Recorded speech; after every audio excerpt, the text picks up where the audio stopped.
महाराज उत्तानपाद एवं महारानी सुनीति की जय हो। महामंत्री आपसे मिलने की आज्ञा के इच्छुक हैं। हमारी आज्ञा है, शीघ्र प्रस्तुत करें। जो आज्ञा महाराज।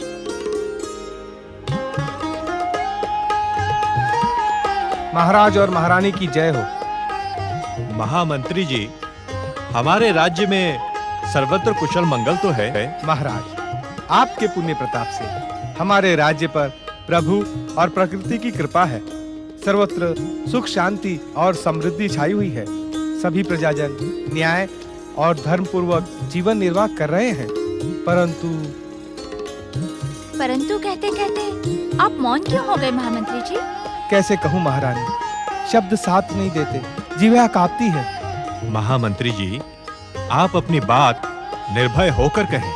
महाराज, हमारे प्रजाजनों के मध्य युवराज के जन्म को लेकर जन्मा उत्साह अब भयानक चिंता में परिवर्तित हो गया है। हर ओर इसी विषय को लेकर चर्चाएं हो रही हैं।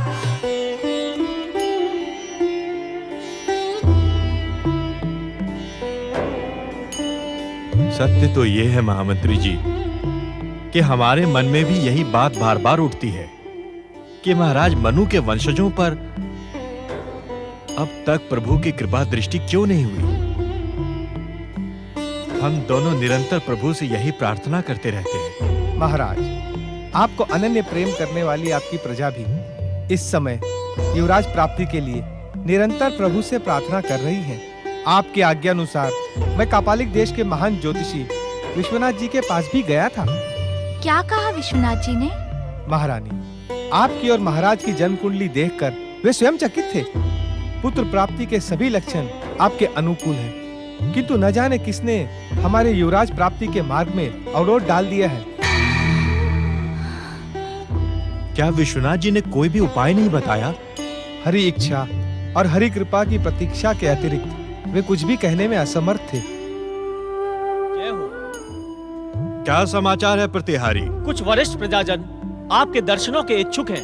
उन्हें आदर के साथ हमारे सन्मुख लेकर आओ। जो आज्ञा महाराज।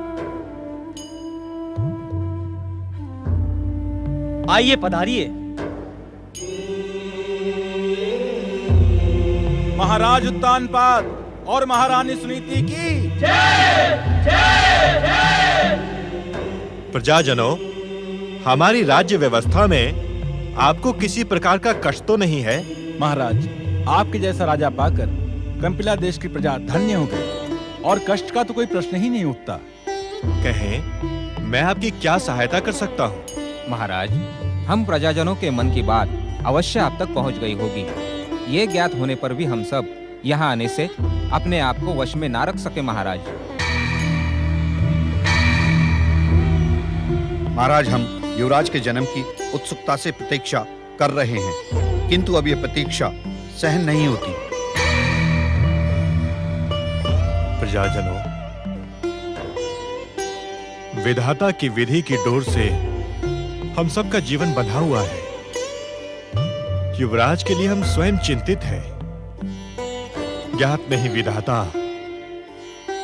हम पर कब कृपा करेंगे। महाराज, कंपिला देश की समस्त प्रजा इस समय जगदीश्वर श्री विष्णु से युवराज प्राप्ति की प्रार्थना ही कर रही है। परंतु आज हम सब आपके सम्मुख एक अनुरोध लेकर उपस्थित हुए हैं। महाराज, कैसा अनुरोध? महाराज, आप युवराज प्राप्ति के लिए पुत्रेष्ठी यज्ञ का अनुष्ठान करें। महाराज, पुत्रेष्ठी यज्ञ की शक्ति से आप अपरिचित नहीं होंगे। हम सब यही प्रार्थना लेकर आपके सम्मुख आए हैं। हमारी प्रार्थना स्वीकार करें महाराज। प्रजाजनों, हम आपके सुझाव के लिए कृतज्ञ हैं। हम अवश्य ही आपके परामर्श पर सम्मान पूर्वक विचार करेंगे। धार्मिक अनुष्ठान तो सदा कल्याणकारी ही रहता है महाराज। उसे अनायास हरि की कृपा प्राप्त हो जाती है। आप ऋषि मुनियों से परामर्श करके यज्ञ आदि का आयोजन कर सकते हैं। राजगुरु सुबोधन जी, हमें ज्ञात है कि धैर्य जीवन की बहुमूल्य उपलब्धि है, किंतु हमारी प्रजा और महारानी सुनीति का धैर्य अब समाप्त हो गया है। आपकी आज्ञा के अनुसार महामंत्री सुदत्त स्वयं काफलिक देश के प्रख्यात ज्योतिषी विश्वनाथ जी के समीप गए थे। स्वयं विश्वनाथ जी ने ही मुझे यह व्यक्तिगत संदेश भेजा है। जहां तक ज्योतिष शास्त्र का प्रश्न है तो ग्रह नक्षत्र सामान्य है, कठिनाई होने का कारण दिखाई नहीं पड़ता। किंतु क्या राजगुरु? हर व्यक्ति को अपने पूर्व जन्म के कर्मों का भोग भोगना पड़ता है। महाराज, हो सकता है कि युवराज के जन्म की बाधा का कारण आपके अपने अथवा महारानी के पूर्व जन्मों के कर्म हो। इस बाधा के अंत का कोई न कोई उपाय तो होगा। महाराज, ऐसा प्रतीत होता है कि हरि की कृपा से प्रजाजनों को यह प्रेरणा प्राप्त हुई है। आप उनकी प्रेरणा का आदर करते हुए पुत्रेष्ठी यज्ञ का आयोजन करें। संभव है कि आपकी कठिनाई दूर हो जाए और इससे हम सबको भी संतोष प्राप्त हो। महामंत्री सुदत्त, आज्ञा महाराज। आप सिद्धाश्रम के ऋषि मुनियों की आज्ञा प्राप्त कर शीघ्र ही युवराज प्राप्ति के लिए पुत्रेष्ठी यज्ञ का आयोजन करें। जो आज्ञा महाराज। महाराज उत्तानपाद, आपके पिता और पृथ्वी के प्रथम पुरुष महाराज मनु के सत्कर्मों से ही ये पृथ्वीलोक आलोकित है। हम आपकी धर्म के प्रति निष्ठा से भली भांति परिचित हैं। इस पुत्रेष्ठी यज्ञ के प्रारंभ में आप अपने कुल के आराध्य जगदीश्वर भगवान श्री विष्णु का स्मरण करें। ओम नमो भगवते नारायणाय। ओम नमो भगवते नारायणाय। ओम नमो भगवते नारायणाय। ओम नमो भगवते नारायणाय। ओम नमो भगवते नारायणाय। महाराज, अब आप संकल्प करते हुए अग्निदेव का आह्वान करें। ओम अग्नये नमः। अग्निम आवाहयामि स्थापयामि। ह्रीं अग्नये नमः। अग्निं आवाहयामि स्थापयामि। ह्रीं अग्नये नमः। अग्निं आवाहयामि स्थापयामि। ह्रीं अग्नये नमः। अग्निं आवाहयामि स्थापयामि।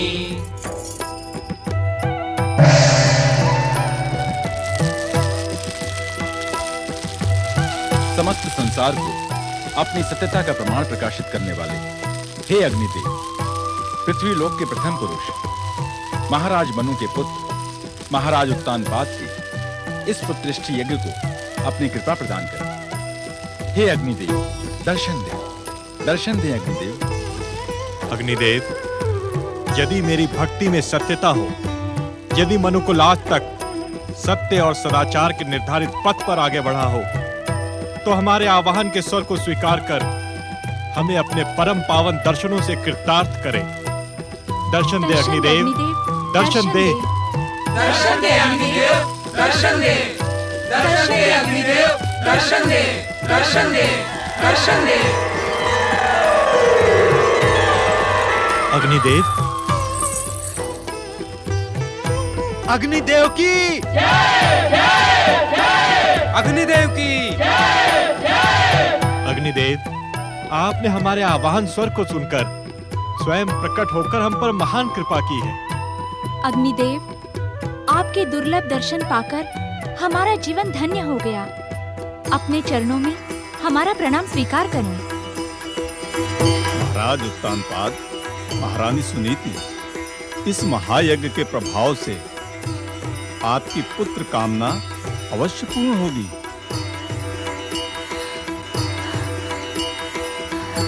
परंतु कहते कहते आप रुक क्यों गए अग्निदेव? ऋषिवर, महारानी सुनीति के पूर्व जन्म की कर्म बाधाएं इनकी इच्छा पूर्ति में बाधक बन रही हैं। अग्निदेव, आप हम पर कृपा करते हुए इस बाधा के अंत का उपाय बताएं। ऋषिवर, महाराज उत्तानपाद का वंश सदा ही जगदीश्वर भगवान श्री विष्णु का आराधक रहा है। जगदीश्वर भगवान श्री विष्णु की कृपा मात्र से असंभव भी संभव हो जाता है। महारानी सुनीति की बाधाओं का अंत भी भगवान श्री विष्णु की आराधना से निश्चित ही हो जाएगा। आप पूर्ण समर्पण से जगत पालक जगदीश्वर भगवान श्री विष्णु की आराधना करें। जो आज्ञा अग्निदेव।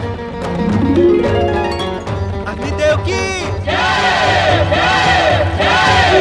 अग्निदेव का जय घोष और उनके प्रकट होने से उत्तानपाद तथा सुनीति प्रसन्न तो हो उठे, किंतु उनकी ये प्रसन्नता क्षण मात्र के लिए ही थी। उनको ये ज्ञात नहीं था कि देवी सुनीति के पूर्व जन्मों के दोष और स्थिति का लाभ उठाने शनिदेव उनके जीवन में एक ऐसा विस्फोट करने वाले हैं जिसका परिणाम शुभ नहीं होगा। शनि के अनुचर ढैया और साढ़े साती आज अत्यंत चिंतामग्न हैं और उसका कारण है। कितने दिन बीत गए, हमें स्वामी के दुर्लभ दर्शन प्राप्त नहीं हुए।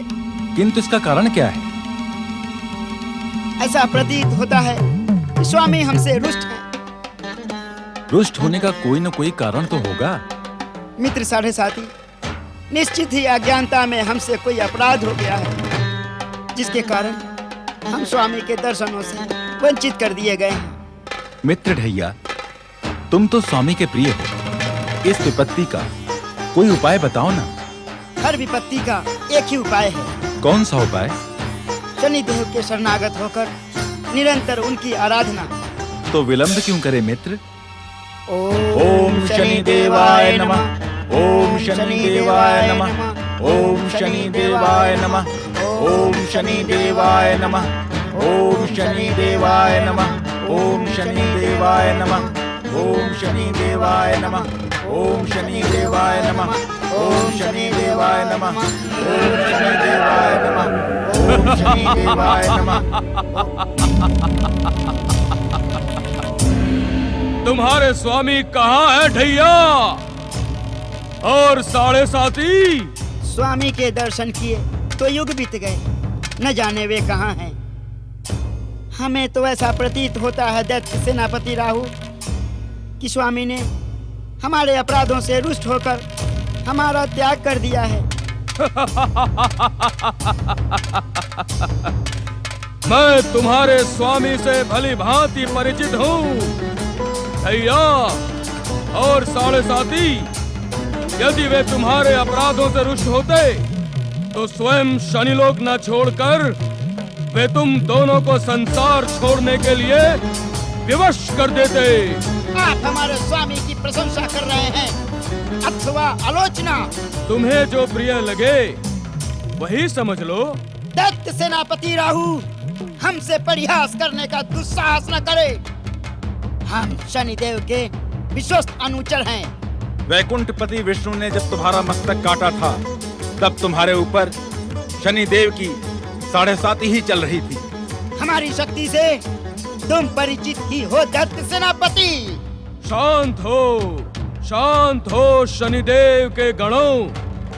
मेरा उद्देश्य तुम्हें आहत करने का नहीं था। तो फिर क्या उद्देश्य था तुम्हारा? शीघ्र ही अपने आगमन का कारण बताएं। दैत्य सेनापति राहु के यहाँ आने का उद्देश्य मात्र विध्वंसक और विस्फोटक शक्ति के केंद्र शनिदेव के दर्शन करना ही है। यदि तुम सत्य ही शनिदेव के दर्शन करने आए हो दैत्य सेनापति राहु, तो तुम्हें निराश ही होना पड़ेगा। हमने कहा था ना कि स्वयं ही हमें शनिदेव के दर्शन किए युग बीत गए। इस समय इस अट्टहास का कारण? शनिदेव के भक्तों, मुझे शनिदेव को प्रसन्न करने वाला महामंत्र भली भांति ज्ञात है। यदि तुम्हारी इच्छा हो तो मैं शनिदेव का आवाहन करूं। दैत्य सेनापति, यदि आप इस समय हमारे स्वामी शनिदेव के दर्शन करवा दें तो हम आपको वचन देते हैं कि कठिन समय में हम आपके सदा सहायक होंगे।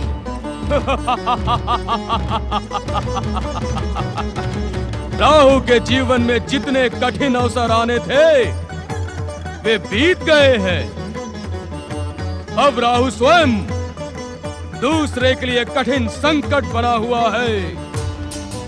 तुम हमारे परम मित्र शनिदेव के अनुचर हो। इसी कारण हम स्वयं तुम्हारे साथ शनिदेव का आवाहन कर उन्हें प्रसन्न करते हैं। नीलांजन समाभासम रविपुत्रम यमाग्रजम छायाकांत संभूतम तम नमामि शनैश्चरम्।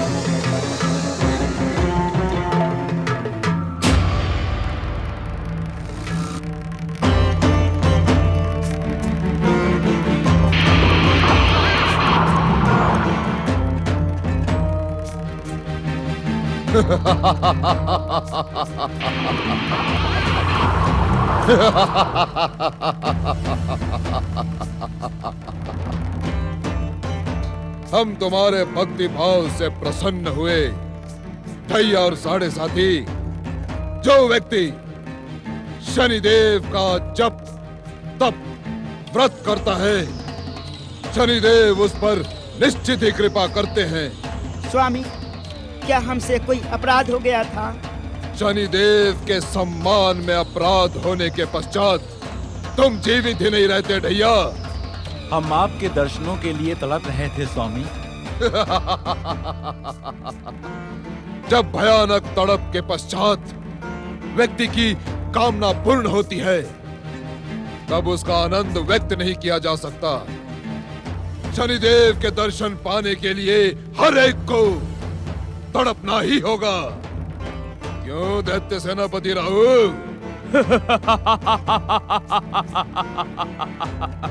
आप सत्य कह रहे हैं शनिदेव, किंतु मुझे आश्चर्य है कि इस समय आप मेरी भांति प्रसन्न क्यों नहीं हैं? राहु, इस संसार में ऐसी कोई घटना घटित ही नहीं हुई जो हमारे प्रसन्नता का कारण बने।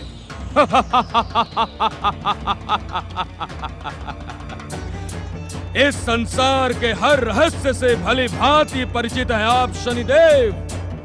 क्या आपको ज्ञात होने पर भी उस घटना की उपेक्षा करने के इच्छुक हैं? तुम किस घटना का उल्लेख कर रहे हो राहु? मनु पुत्र प्रियव्रत ने विष्णु की कृपा प्राप्त कर आपका जो अपमान किया था, उसे आप भूल सकते हैं, किंतु मैं नहीं। राहु, विष्णु का हर भक्त मेरा घोर शत्रु है। हम उसे कदापि क्षमा नहीं करेंगे। शनिदेव, आपकी कृपा से प्रियव्रत का भाई और मनु का छोटा पुत्र उत्तानपाद इस समय युवराज प्राप्ति के लिए छटपटा रहा है, परंतु उसकी ये कामना पूर्ण होना कठिन है। आप अपनी इच्छा मात्र से उसकी कामना पूर्ति में बाधा उत्पन्न कर सकते हैं। उत्तानपाद की इच्छा पूर्ति में बाधा उत्पन्न कर आप प्रियव्रत द्वारा किए गए अपमान का प्रतिशोध छलिया विष्णु से ले सकते हैं। राहु, तुम्हारी ये सूचना सुनकर हम प्रसन्न हुए। मनु का वंश परम विष्णु भक्त है। यदि हम उत्तानपाद के मार्ग में बाधा उत्पन्न कर दें, तो वो विष्णु से सहायता अवश्य मांगेगा और हमें विष्णु को अपनी विध्वंसक, भयानक, अहंकारी और मारक को दृष्टि का परिचय देने का अवसर मिल जाएगा। राहु, तुमने ये सूचना देकर हमें क्रियाशील बना दिया है। प्रतिशोध के कार्य को गति देने के लिए पहल आपको ही करनी होगी शनिदेव, क्योंकि मैं छिन्न मस्तक होने के कारण क्रियाशील होने में असमर्थ हूँ। राहुल, तुम निश्चिंत होकर देखते जाओ कि मनु के विष्णु भक्त कुल में क्या कुछ नहीं होता है।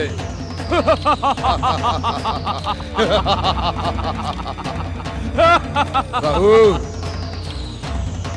मनु पुत्र उत्तानपाद के जीवन में अब शनिदेव के समस्त राग, द्वेष, छल, कपट, नीति, अनीति, कुनीति, दृष्टि, कुदृष्टि, ईर्षा एक साथ विध्वंस करेंगे। एक ऐसा विस्फोट होगा राहुल कि छलिया विष्णु भयभीत हो उठेगा। इस घटना के पश्चात इस संसार का हर एक प्राणी शनिदेव के नाम से थर थर थर्राएगा।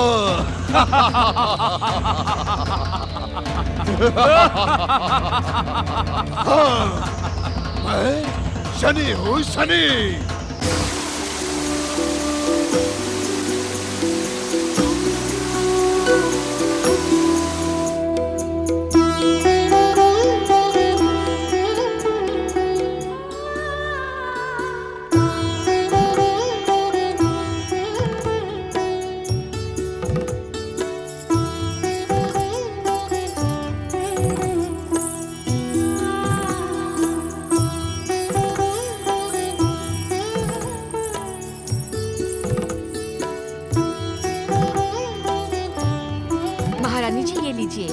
जगदीश्वर भगवान के ये प्रिय पुष्प है। आप ही के उद्यान में खिले इन नए नए सुगंधित पुष्पों की पूजा से भगवान श्री विष्णु अवश्य प्रसन्न हो जाएंगे और वे शीघ्र ही आपकी मनोकामना पूर्ण करेंगे।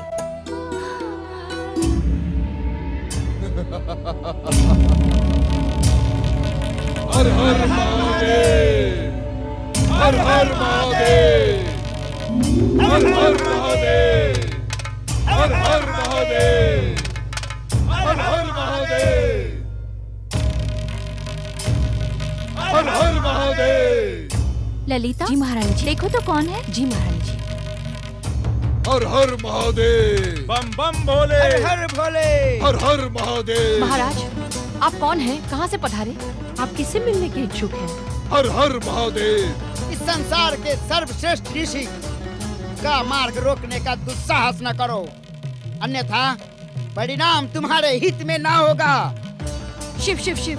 ऋषिवर, हम पे क्रोधित न हो। महारानी सुनीति के समीप जाने के पूर्व आपका परिचय ज्ञात करना हमारा कर्तव्य है। ललिता दासी, तुम हमारी सिद्ध शक्तियों को चुनौती देने का दुस्साहस कर रही हो। हम तुम्हारे महारानी को उनके कल्याण का आशीर्वाद देने स्वयं अपनी इच्छा से यहाँ पधारे हैं। हमारा मार्ग रोककर तुम अपने सर्वनाश को आमंत्रित कर रही हो। मार्ग से हट जा दुष्टा। हर हर महादेव। प्रणाम ऋषिवर। हर हर महादेव। मनुपुत्र उत्तानपाद की प्रिय महारानी सुनीति, हम तुम्हारे मन की व्यथा से भली भांति परिचित हैं। हमारी कृपा पाकर तुम्हारी व्यथा का स्वतः ही अंत हो जाएगा। हमारी बात ध्यान से सुनो। ऋषिवर, आपकी वाणी में माँ सरस्वती का वास है। मेरे मन की व्यथा का उल्लेख कर आपने ये सिद्ध कर दिया कि आप इस युग के सर्वश्रेष्ठ ऋषि हैं। कहें, मेरे लिए क्या आज्ञा है? हमारे लिए इस संसार का कोई भी रहस्य नहीं। हमें भली भांति ज्ञात है कि तुम पुत्र प्राप्ति के लिए अत्यंत व्याकुल हो और तुम्हारे स्वामी उत्तानपाद ने जब तब व्रत पूजा आराधना करके भी देख लिया, किंतु परिणाम हर हर महादेव, हर हर महादेव। महारानी सुनीति, ऋषिवर अपनी इच्छा मात्र से संसार के किसी भी परिणाम को क्षण मात्र में परिवर्तित कर सकते हैं। ऋषिवर, आप मेरी मनोकामना पूर्ण करें। मैं सदा आपकी ऋणी रहूंगी। हर हर महादेव। ऋणी रहने की कोई आवश्यकता नहीं है महारानी सुनीति। ऋषिवर जो उपाय तुम्हें बताएंगे उसके पालन का तुम्हें वचन देना होगा। हर हर महादेव। ऋषिवर, मैं आपको वचन देती हूँ, युवराज प्राप्ति के लिए आप जो उपाय बताएंगे मैं उसका पालन करूंगी। हर हर महादेव। महारानी सुनीति, तुम घबराहट में वचन देकर हमारे विश्वास का अपमान कर रही हो। हम इस क्षण इस भूमि का त्याग कर देंगे। क्षमा ऋषिवर, क्षमा। मैं आपको पूर्ण विश्वास दिलाती हूँ कि मैं आपकी आज्ञा का संपूर्ण पालन करूंगी। हर हर महादेव, हर हर महादेव। महारानी सुनीति, मेरी बात ध्यान से सुनो। युवराज की माता बनने से तुम्हारे पूर्व जन्म के पाप तुम्हें रोक रहे हैं। इसी कारण युवराज की माता बनने का विचार त्याग दो और किसी अन्य स्त्री को युवराज की माता बनने दो। ऋषिवर, किसी अन्य स्त्री को युवराज की माता बनाने का अर्थ है महाराज का दूसरा विवाह कराना होगा। हर हर महादेव। हाँ, तुम चतुर हो,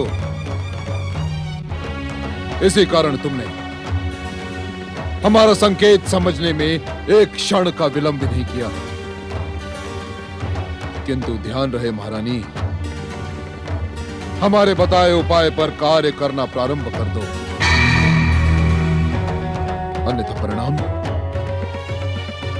ना तुम्हारे हित में होगा ना तुम्हारे स्वामी उत्तानपाद के हित में।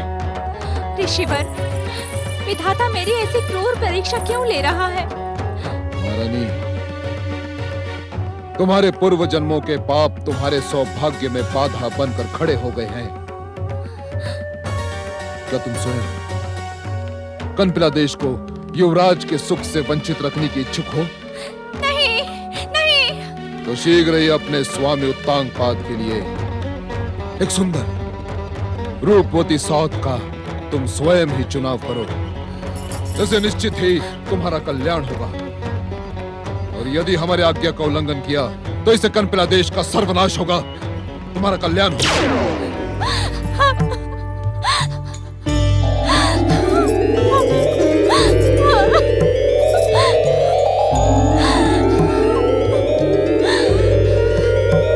ऋषि की बात मानने में ही कनपिला देश का कल्याण है सुनीति।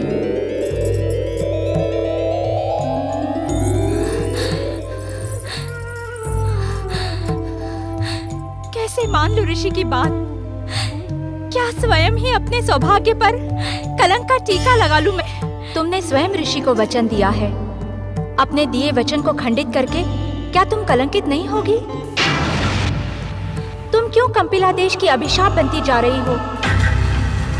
तनिक अपनी प्रजा की ओर देखो, वे सब पुत्र प्राप्ति के लिए विचलित हो गए हैं।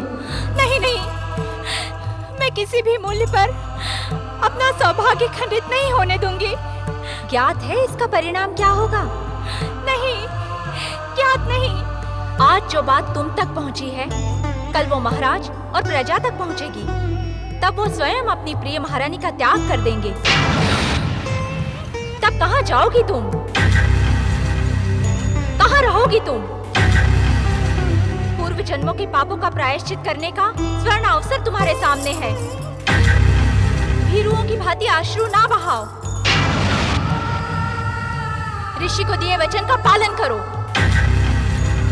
एक वीरांगना की भांति अपनी सौत का चुनाव स्वयं करो।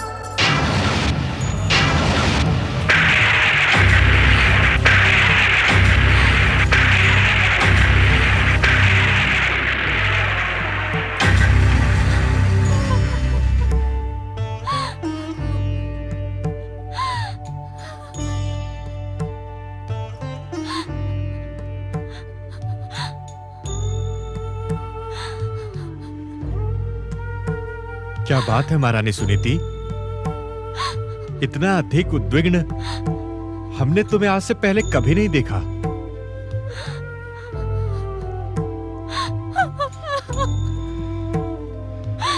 हमारे आराध्य भगवान विष्णु की कृपा पर विश्वास रखो महारानी, हमारी मनोकामना अवश्य पूर्ण होगी। मुझे अब किसी की भी कृपा पर विश्वास नहीं है। ये तुम क्या कह रही हो महारानी? सत्य कह रही हूँ मैं। मेरे पूर्व जन्मों के पाप कंपिला देश पर अभिशाप बन जाए, मैं इसे कदापि स्वीकार नहीं करूंगी। भक्ति की शक्ति से तुम भली भांति परिचित हो महारानी। हमारी पुकार हमारे आराध्य भगवान विष्णु तक अवश्य पहुंची होगी। वे शीघ्र ही हमारी दुविधा का अंत करेंगे। नहीं महाराज, मुझे भगवान विष्णु की कृपा पर विश्वास नहीं है। विधाता ने मेरे भाग्य में पुत्र का सुख लिखा ही नहीं है। आज तुम कैसी नास्तिकों जैसी बातें कर रही हो महारानी? क्या हो गया है तुम्हें? क्या तुम संकट की इस घड़ी में मनुकुल के आराध्य जगदीश्वर भगवान विष्णु की कृपा से मुख मोड़ लेने की इच्छुक हो? क्या तुम्हें ज्ञात नहीं कि उनकी इच्छा मात्र से ही असंभव भी संभव हो जाता है? अब असंभव असंभव ही रहेगा महाराज। हमने जप, तप, व्रत, पूजा, अनुष्ठान सब कुछ करवा के देख लिया, किंतु कोई लाभ नहीं हुआ। धैर्य धारण करो महारानी। एक भक्त के हृदय में अपने भगवान के प्रति धैर्य की सबसे अधिक आवश्यकता होती है। मेरे धैर्य का बांध टूट गया है महाराज, टूट गया है। मुझे जगदीश्वर भगवान विष्णु पर पूर्ण विश्वास था, किंतु क्या महारानी? मेरे पूर्व जन्मों के पाप कर्मों ने भगवान विष्णु की कृपा को मुझ तक पहुंचने में अवरोध लगा दिया है। अपनी व्यथा से मैं अपने आराध्य भगवान श्री विष्णु को और अधिक कष्ट नहीं दे सकती। जगदीश्वर श्री विष्णु के कृपा के अतिरिक्त हमारे पास दूसरा कोई अन्य मार्ग है भी नहीं महारानी। महाराज, यदि आप वचन दे तो मैं एक मार्ग बता सकती हूँ। कौन सा मार्ग? पहले आप वचन दे स्वामी।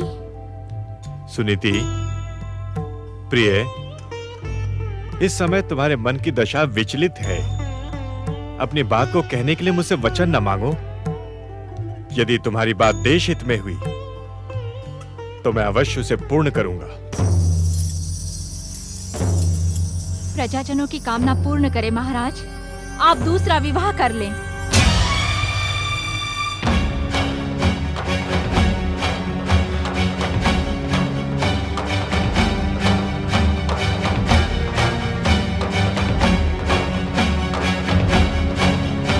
ऐसी हृदय विदारक बात तुम्हारे मन में जन्मी भी कैसे महारानी? तुमने सोच भी कैसे लिया कि पृथ्वी के प्रथम पुरुष महाराज मनु का सुपुत्र उत्तानपाद दूसरे विवाह के प्रस्ताव को स्वीकार कर लेगा? ये मेरी सोच नहीं महाराज, दृढ़ निश्चय है। पुत्र प्राप्ति के लिए तुम्हारी मनोकामना भ्रमित हो गई है महारानी।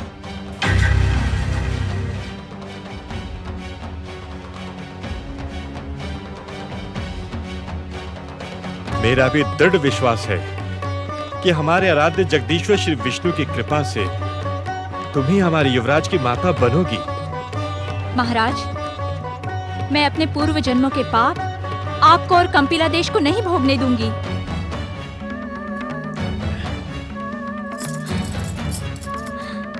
इस चरण दासी की विनती मान लीजिए महाराज, मान लीजिए। मन की अशांति के कारण तुमने अपना विवेक खो दिया है।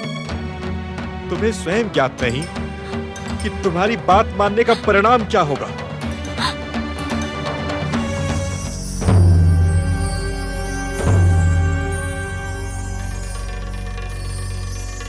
असंभव, असंभव राजगुरु, असंभव।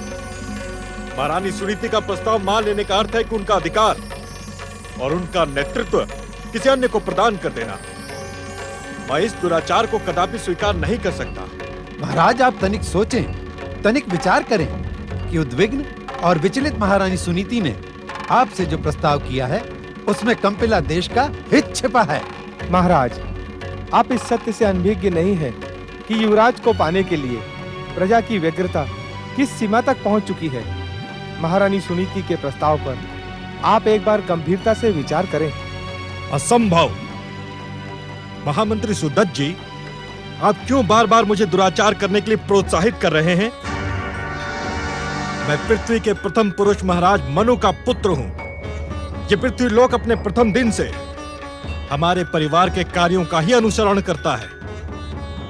तनिक सोचिए, यदि मनु पुत्र उत्तानपाद दूसरे विवाह को स्वीकृति देता है तो समाज पर उसका क्या प्रभाव पड़ेगा?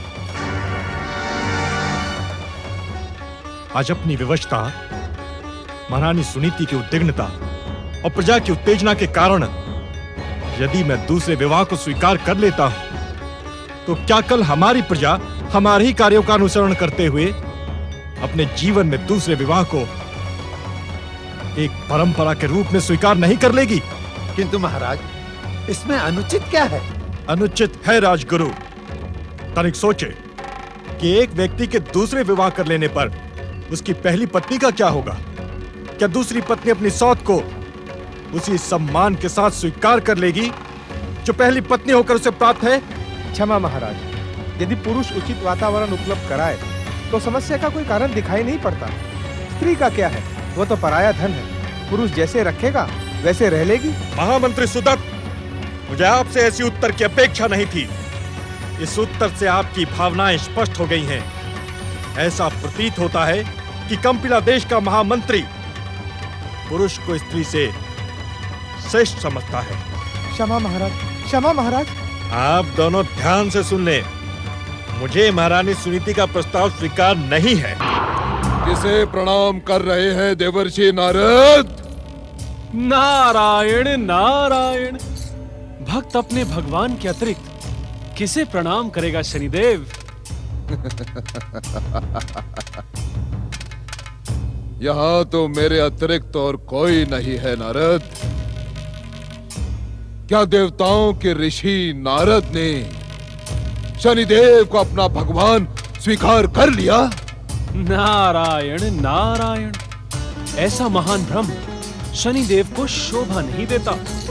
सृष्टि के प्रथम दिन से ही ब्रह्मपुत्र नारद भगवत भक्ति के लिए विख्यात है। इस संसार में उसके आराध्य एकमात्र जगदीश्वर भगवान श्री विष्णु है।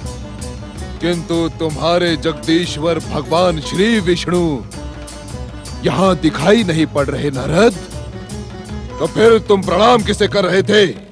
नारायण नारायण। उस ओर देखिए शनिदेव, आपका जीवन भी धन्य हो जाएगा।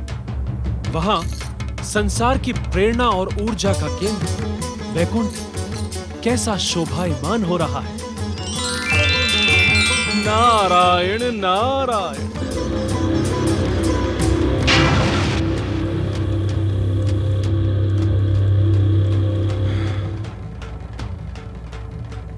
नारद, मुझे भ्रमित करने का दुस्साहस ना करो। अब नारायण नारायण। क्रोधित क्यों हो रहे हैं शनिदेव? मैं तुम्हारी चतुराई से भली भांति परिचित हूं नारद। तुम्हारे को अपनी चतुराई से भ्रम में डाल देते हो,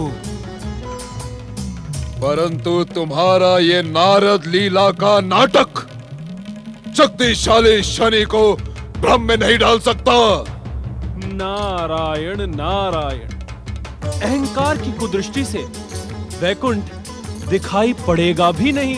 ना ना ना नारद ना। शनिदेव, शनिदेव, मैं आपका स्वर भली भांति सुन रहा हूं। अपने सप्तम स्वर को कष्ट न दे। नारायण नारायण। यदि आपको वैकुंठ इस दिशा में न दिखे तो उस दिशा में देख ले।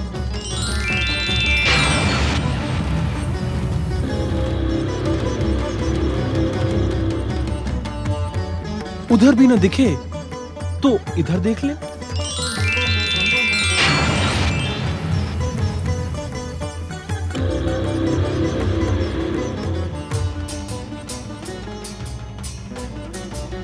और इधर भी न दिखे तो नारद के हृदय में देख ले। नारायण नारायण। हमसे परिहास का दुस्साहस ना करो नारद, अन्यथा परिणाम तुम्हारे हित में ना होगा। हम क्षण मात्र में अपनी विध्वंसक, भयानक और मारक दृष्टि से तुम्हें भस्म कर देंगे। नारायण नारायण, मुझे पूर्ण विश्वास है कि शनिदेव नारद को भस्म करने का कार्य कदापि नहीं करेंगे। क्योंकि इस कार्य के पश्चात शनिदेव का अपनी विध्वंसक, विस्फोटक और मारक शक्तियों पर विश्वास नष्ट हो जाएगा, और ज्ञात होने पर भी शनिदेव अपने विश्वास को नष्ट तो नहीं करेंगे ना। नारायण नारायण। नारद, मेरी विध्वंसक शक्तियों का अपमान करने के कारण मैं तुम्हें भस्म करता हूँ। शनिदेव शनिदेव शनिदेव, इस दीनहीन नारद से क्या अपराध हो गया जो आप इसका मार्ग अवरुद्ध कर स्वयं ही दर्शन देने पधारे और तनिक सी बात पर भस्म करने की चेतावनी देने लगे। नारायण नारायण। अपराध तुमसे नहीं हुआ है नारद, उस छलिया विष्णु से हुआ है, जिसके भक्तों से हमारी घोर शत्रुता है। नारायण नारायण। शनिदेव, आप कब तक इस शत्रुता का आवरण ओढ़े रहेंगे? जब तक इस संसार में एक भी विष्णु भक्त शेष है। प्रतिशोध की ये ज्वाला इसी प्रकार धधकती रहेगी, किंतु मैं तुम्हें भस्म नहीं करूंगा नारद। नारायण नारायण। नारद पर ये प्रेम पूर्ण कृपा क्यों शनिदेव? क्योंकि हमारे प्रतिशोध की सूचना वैकुंठ तक तुम ही तो पहुंचाओगे नारद। कैसी सूचना शनिदेव? कि इस बार तुम्हारे आराध्य विष्णु अपने भक्तों की इच्छा पूर्ण नहीं कर पाएंगे। जाकर कह देना अपने विष्णु से। भगवान विष्णु के भक्तों की चिंता आपको कब से होने लगी शनिदेव? जब किसी को पूर्व जन्म के कर्मों का फल भुगतना हो, तब हमारा कर्तव्य स्वयं ही निर्धारित हो जाता है। ये शनिदेव का अटल विधान है, इसमें संसार की कोई भी शक्ति हस्तक्षेप नहीं कर सकती। नारायण नारायण। आप किसके पूर्व जन्मों के पापों की बात कर रहे हैं? तनिक स्पष्ट बताएं शनिदेव।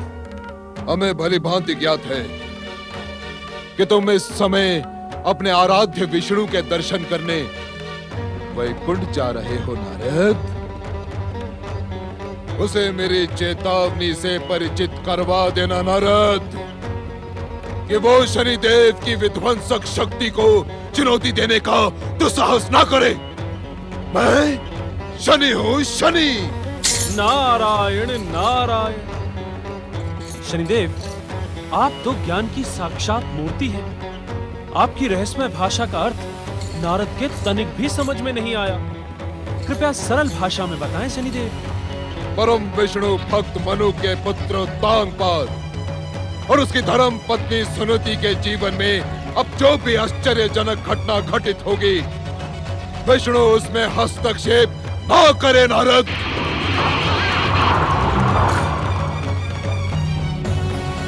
नारायण नारायण।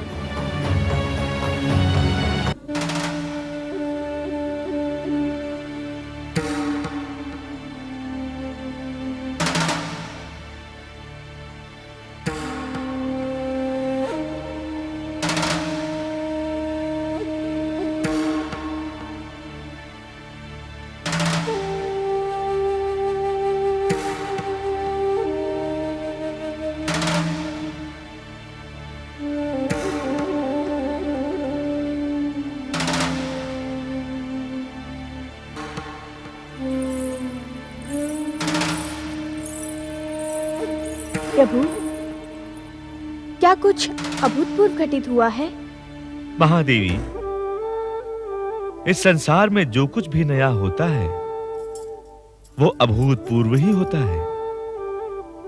जगत पालक जगदीश्वर श्री विष्णु के जगत में ऐसा नया क्या घटित हो गया? महादेवी, सृष्टि का हर पल नया ही तो है। वो जीवन में घटने वाली हर घटना का नया संकेत ही तो लेकर आता है।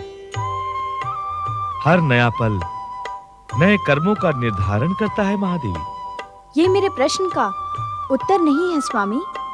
महादेवी लक्ष्मी, समाधि अवस्था में ही हमें अपने परम भक्त और जन कल्याण के शुभ चिंतक देव ऋषि का स्मरण हो गया। परम भागवत भक्त देव ऋषि नारद के स्मरण ने आपको उद्विग्न कैसे कर दिया स्वामी? हम उद्विग्न नहीं है महादेवी,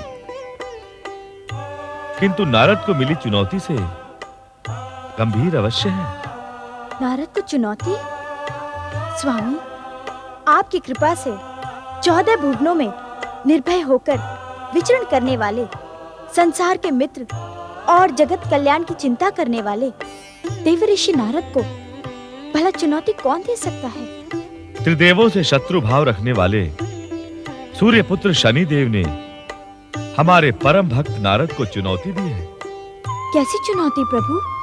महादेवी लक्ष्मी, भागवत भक्त नारद कुछ ही क्षणों में यहाँ पधारने वाले हैं।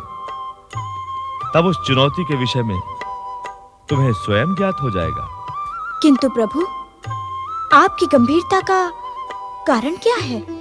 हम इस समय यही सोच रहे हैं महादेवी कि हम नारद की जिज्ञासा का समाधान कैसे करेंगे। जगत पालक जगदीश्वर भगवान श्री विष्णु, आप तो सर्वशक्तिमान हैं।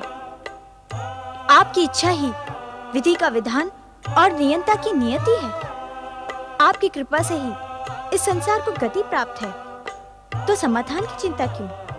महादेवी, आप इस सत्य से अपरिचित नहीं हैं कि हम अपनी दिव्य शक्तियों का प्रयोग प्राणियों के कर्म के अनुसार ही करते हैं। जो व्यक्ति पाप करेगा, दुष्कर्म अथवा दुराचार करेगा, उसे हम पुण्य फल कैसे प्रदान कर सकते हैं? नारायण नारायण। ओम नमो नारायणाय। प्रणाम माता। देवर्षि, जगदीश्वर इस समय आपकी ही प्रतीक्षा कर रहे थे। नारायण नारायण। इस दीनहीन नारद की प्रतीक्षा कर जगदीश्वर भगवान विष्णु ने अपना भक्त वत्सल नाम सार्थक कर दिया है। क्या आज्ञा है प्रभु? नारद, हमें तुम्हारे वैकुंठ आने का कारण ज्ञात है। तुम अवश्य मन में यही सोच रहे होगे कि सूर्य पुत्र शनि देव ने हमें चुनौती देने का दुस्साहस कैसे किया। जगदीश्वर, मैं शनिदेव के व्यवहार से विचलित हूं।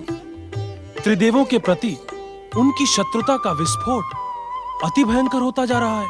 हमें तुम्हारे मन की इस भावना का भी ज्ञान है नारद कि तुम शनि देव को उनकी अशिष्टता का दंड हमसे दिलवाने के इच्छुक हो।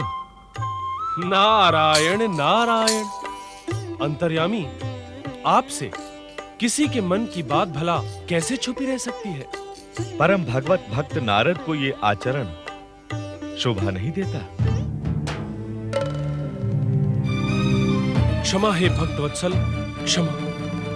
हे जगदीश्वर भगवान श्री विष्णु, यदि आपके इस दीनहीन भक्त नारद से कोई अपराध हुआ हो तो उसे क्षमा करें और अज्ञानी समझकर उसका मार्गदर्शन करें। देवर्षि नारद, आपके मन में उठने वाले विचारों का अनुभव कर समाधि में रमा हमारा मन विचलित हो गया था। समाधि का त्याग कर हम गंभीरता से आपके विषय में ही विचार कर रहे थे। प्रभु, नारद तो आपका परम भक्त है।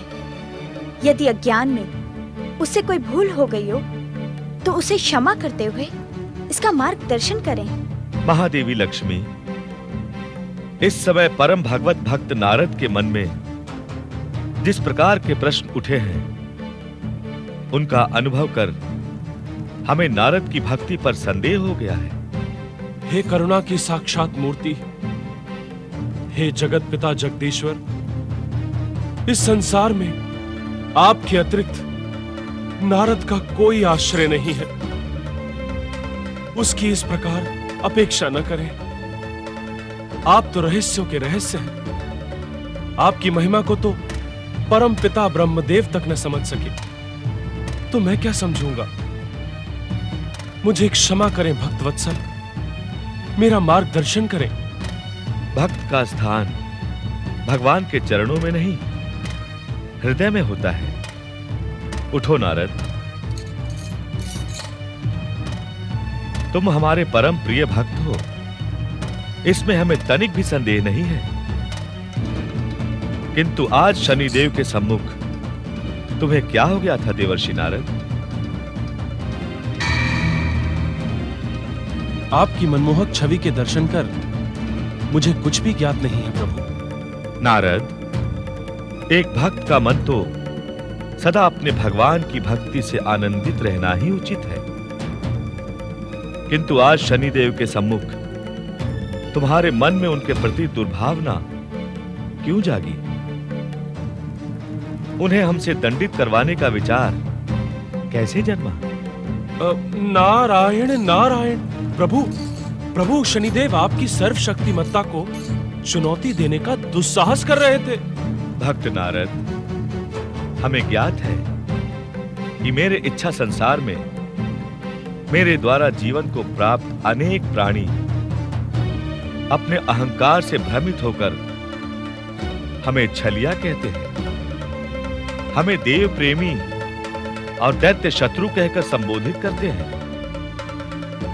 तो क्या तुम उन सबको भी दंडित करवाने की याचना करोगे? इसमें अनुचित क्या है प्रभु? दुष्ट को उसकी दुष्टता का दंड मिलना आवश्यक है। महादेवी लक्ष्मी, मेरे इस इच्छा संसार में हर जीव को अपनी इच्छा के अनुसार जीवन व्यतीत करने की पूर्ण स्वतंत्रता है। इस संसार में जहां सत्य की गरिमा, सदाचार की महिमा, जन कल्याण की भावना और मर्यादा का पालन ही प्रमुख है, वहीं असत्य, दुष्कर्म, अहंकार, दुराचार और दुर्भावना भी अपनी उपस्थिति का संघर्ष करते रहते हैं। प्रभु, इन दुष्ट विचारों को तो सदा सदा के लिए समाप्त कर देना ही उचित होगा। महादेवी, सत्य की स्वीकृति के लिए असत्य का होना, धर्म की स्थापना के लिए अधर्म की उपस्थिति, सदाचार की भावना के लिए दुराचार की दुर्भावना न होगी तो सत्य की स्वीकृति, धर्म को मान्यता और सद्भावना की विजय कैसे होगी? प्रभु, मैं शनिदेव के स्वभाव से अपरिचित नहीं हूँ। अपने जन्म के प्रथम दिन से वे त्रिदेवों के प्रति शत्रु भाव रखते हैं। जब तब व्रत की महिमा बढ़ाने वाले महासम्मेलन में भी शनिदेव ने अपने पिता सूर्य और त्रिदेवों के अपमान का एक भी अवसर नहीं छोड़ा। महासम्मेलन का स्मरण करवा के आप क्या कहने की इच्छुक हैं महादेवी? प्रभु, त्रिदेवों के शनिदेव के प्रति हर निर्णय से ऐसा प्रतीत होता है कि आप सभी शनिदेव के अहंकार को प्रोत्साहन देते हैं। शनिदेव आप त्रिदेवों की कृपा और दया का अनुचित अर्थ लगाकर संपूर्ण संसार को पीड़ित करते हैं। प्रभु, अब शनिदेव को इस सत्य का ज्ञान कराना आवश्यक हो गया है कि जगत पालक जगदीश्वर भगवान विष्णु से शत्रुता का परिणाम उनके लिए कितना विनाशकारी सिद्ध हो सकता है। महादेवी लक्ष्मी, ऐसा प्रतीत होता है कि पुत्र मोह में आपकी महत्वाकांक्षा विधि के विधान को खंडित करने की इच्छुक है। अर्थात? महादेवी लक्ष्मी, सूर्य पुत्र शनिदेव हमारे द्वारा निर्मित सृष्टि के ही अंग हैं। सृष्टि में शुभ तथा अशुभ का संतुलन बनाए रखने के लिए शनिदेव एक माध्यम का कार्य कर रहे हैं। जब तक अंतिम परिणाम दिखाई नहीं पड़ जाता, तब तक उस परिणाम तक पहुंचने वाली हर घटना को साक्षी भाव से देखना ही उचित है। देवर्षि नारद, आज्ञा प्रभु। इस संसार की समस्त दिव्य शक्तियां आपको प्राप्त है। यदि कोई विषय आपके और आपकी भक्ति के अनुकूल न हो तो आप अदृश्य होकर उस स्थान और विषय का त्याग कर सकते हैं। किंतु एक भक्त के मन में किसी के भी प्रति दुर्भावना जागृत होना अनुचित है। हे भक्तवत्सल, आपका मार्गदर्शन पाकर नारद का जीवन धन्य हो गया। भविष्य में ऐसा कदापि न होगा। देवर्षि, आपके संतोष के लिए हम इस समय आपको एक आश्वासन अवश्य देते हैं कि कष्ट और संघर्ष की कठोर परीक्षा के पश्चात हमारे भक्त हमारी कृपा अवश्य प्राप्त करेंगे। ओ नारायणाय। आपके भक्त आपके ही आश्रित है प्रभु। मैं अपनी व्यथा के लिए आपको कष्ट देने की इच्छुक नहीं हूं, किंतु आपकी कृपा के बिना एक पल भी व्यतीत करना असंभव है प्रभु, असंभव है।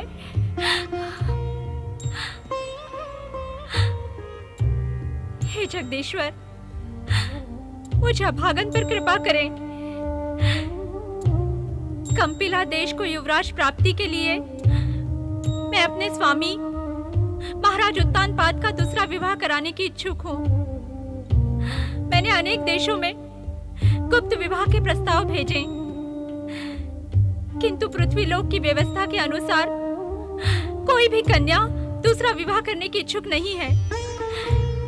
ऐसी स्थिति में कंपिला देश को उसका युवराज मिलना असंभव हो जाएगा।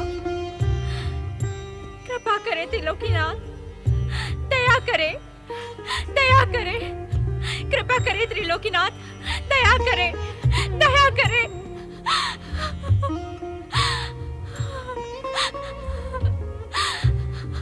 ओम नमो नारायणाय। महारानी जी। प्रणाम राजगुरु, मैं आप ही की प्रतीक्षा कर रही थी।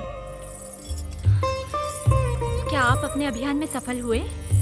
जी महारानी जी, आपके आदेशानुसार हमने गुप्त रूप से महाराज के योग्य एक सुंदर एवं गुणवान कन्या खोज ली।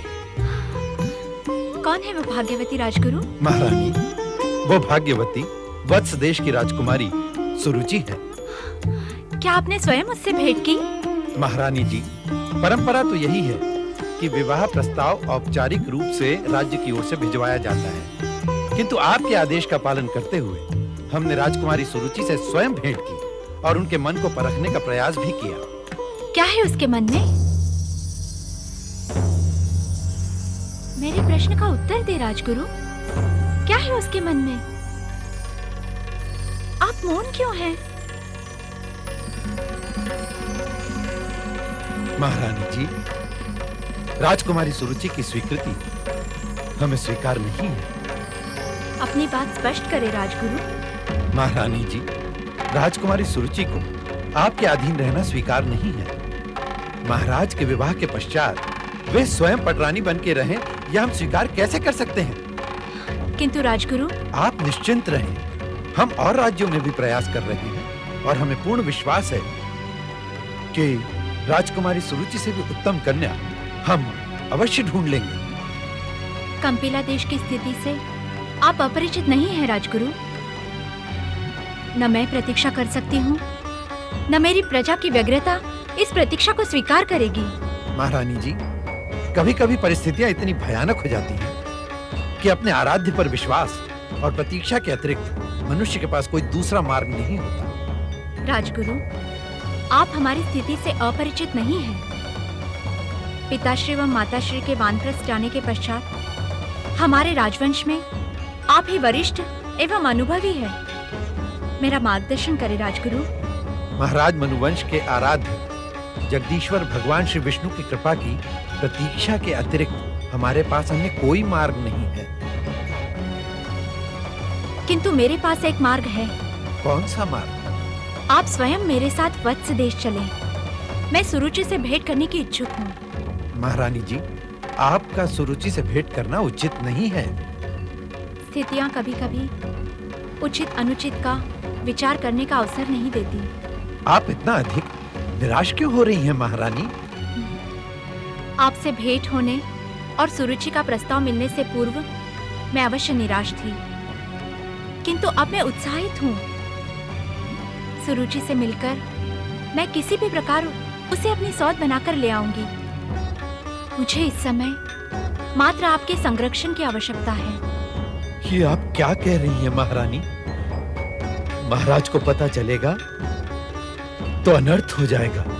आपको मेरा अनुरोध स्वीकार करना ही होगा राजगुरु, और इस बात की सावधानी रखें कि हमारे गुप्त अभियान की सूचना महाराज तक ना पहुंचे।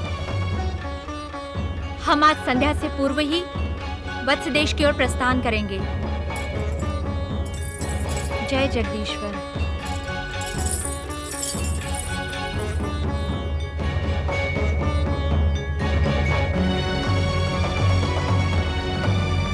महारानी सुनीति, आप हमारी महारानी नहीं, साक्षात देवी हैं।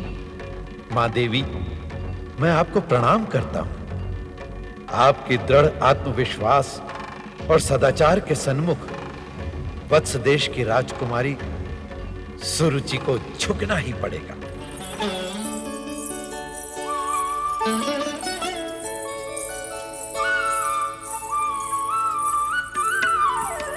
वत्स देश की राजकुमारी सुरुचि की जय हो। राजकुमारी जी, आप अपने शुभ कर कमलों से अपने चित्र का अनावरण करें। चित्रकार विजेंद्र, हमें पूरा विश्वास है कि आपने हमारे चित्र में अपनी चित्रकला का अद्भुत उदाहरण प्रस्तुत किया होगा। राजकुमारी जी, आप सौंदर्य की देवी हैं। चित्र के माध्यम से आपको साक्षात करना संसार के किसी भी चित्रकार के लिए असंभव है। आपके चित्र में हमने अपने समस्त अनुभवों को उड़ेल दिया है। हमारा प्रयास आपकी प्रशंसा पा सके, ये हमारा सौभाग्य होगा।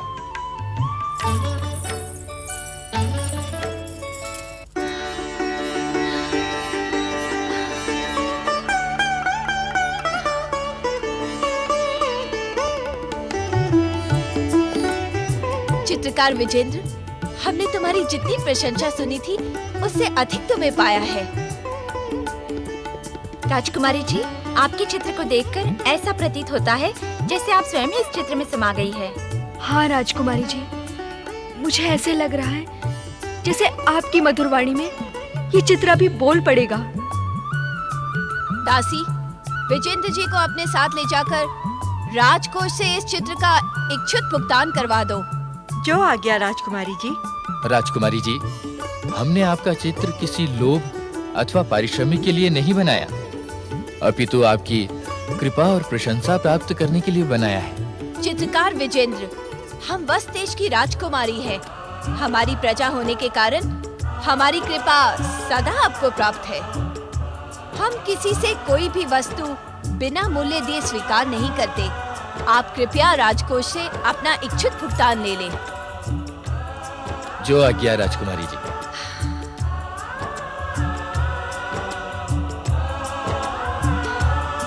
हम एकांत की इच्छुक है मुखरी। हमारी आज्ञा के बिना कोई भी इस महल में प्रवेश ना करे। जो आज्ञा राजकुमारी जी।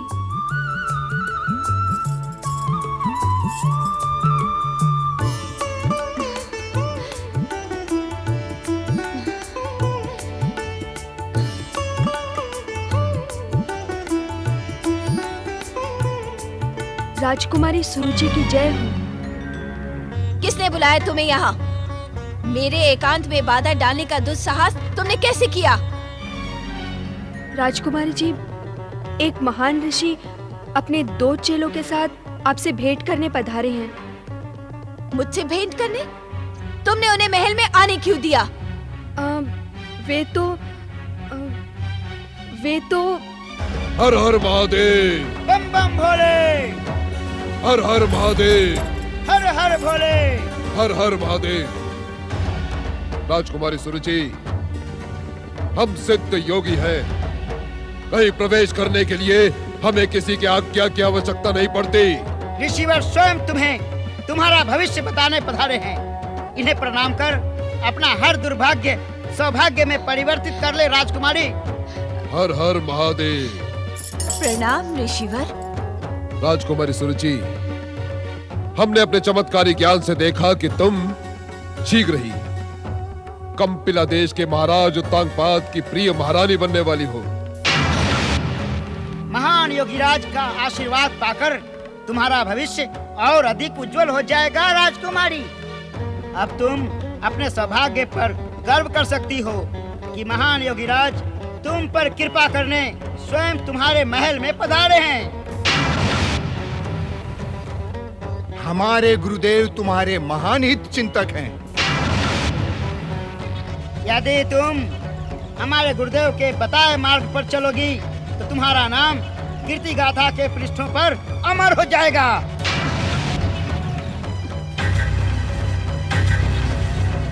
हर हर महादेव, हर हर महादेव। राजकुमारी सुरुचि, इस समय हम यहाँ तुम्हें सावधान करने आए हैं। सावधान? हाँ हाँ सावधान। सुरुचि, महाराज उत्तानपाद की पहली पत्नी सुनीति तुम्हें अपनी सौत बनाने के लिए अधीर हो रही है। वो शीघ्र ही तुम्हारे समीप आएगी। ये आप क्या कह रहे हैं? हर हर महादेव। एक सिद्ध योगी, त्रिकालदर्शी ऋषि और चमत्कारी ज्योतिषी से ऐसे विचित्र प्रश्न ना पूछो सुरुचि। अब तो बस हमारे आदेश का पालन करो और सुनीति को अपने मार्ग से हटा दो। अर्थात? अर्थात कि तेरे सौभाग्य मार्ग में सुनीति ही एकमात्र बाधा है। उस बाधा को सदा सदा के लिए नष्ट कर दो और सफलता के शिखर पर अपने नाम और कीर्ति का ध्वज फहराओ। याद कर सकती हो कि मुझ पर कृपा का कारण क्या है? क्योंकि तुम हमारी कृपा के योग्य हो सुरुचि। ये मेरे प्रश्न का उत्तर नहीं।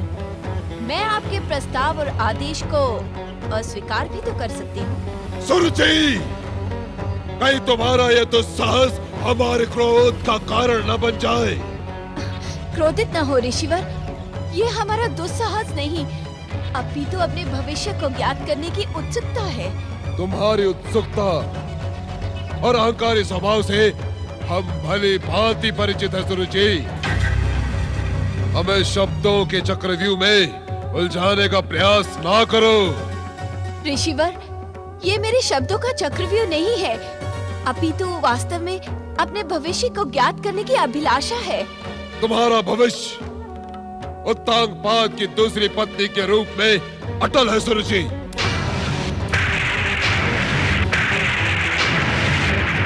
इसे संसार की कोई भी शक्ति परिवर्तित नहीं कर सकती। हमारी कृपा के बिना तुम उत्तानपाद से विवाह करके उसकी पहली पत्नी सुनीति के अधीन रहोगी। मुझे किसी के अधीन रहना स्वीकार नहीं, किंतु आपसे एक प्रश्न पूछ सकती हूँ? हर हर महादेव, हर हर महादेव।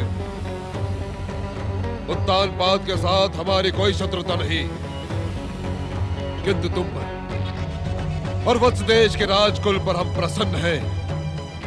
यही तुम पर कृपा करने का कारण है सुरुचि। हम आपके आदेश पर अवश्य विचार करेंगे ऋषिवर। राजकुमारी सुरुचि,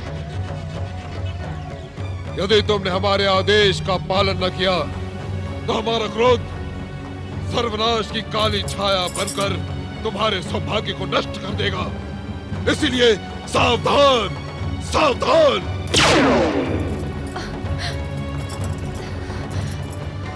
सत्य क्यों नहीं कहती कि महारानी सुनीति कहाँ है? हम सत्य कह रहे हैं महाराज। महारानी जी एकाएक तीर्थ यात्रा पर चली गई। असत्य, असंभव। हम महारानी के स्वभाव से भली भांति परिचित है।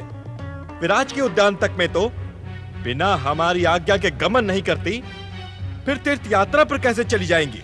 हमारी बात पे विश्वास कीजिए महाराज। हमें महारानी के तीर्थ यात्रा गमन के ही संकेत प्राप्त हुए हैं। हमें इससे अधिक कुछ याद नहीं। हमें क्षमा करें महाराज। आज्ञा महाराज।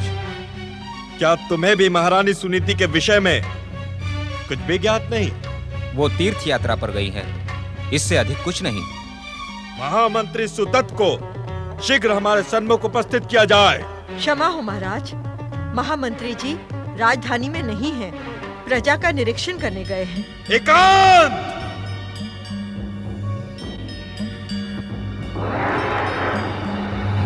नारायण नारायण। प्रणाम देवर्षि नारद। इस समय आपने मुझको दर्शन देकर महान कृपा की है। आप सदा ही हमारे कुल पर कृपालु रहे हैं।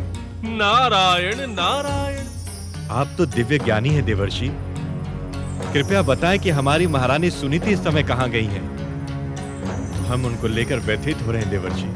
नारायण नारायण। महाराज उत्तानपाद, मैं दिव्य ज्ञानी से अधिक अपने आराध्य जगदीश्वर भगवान विष्णु का भक्त हूँ। उनके इस इच्छा संसार में ऐसा कुछ भी घटित नहीं होता जो उनकी इच्छा के विपरीत हो।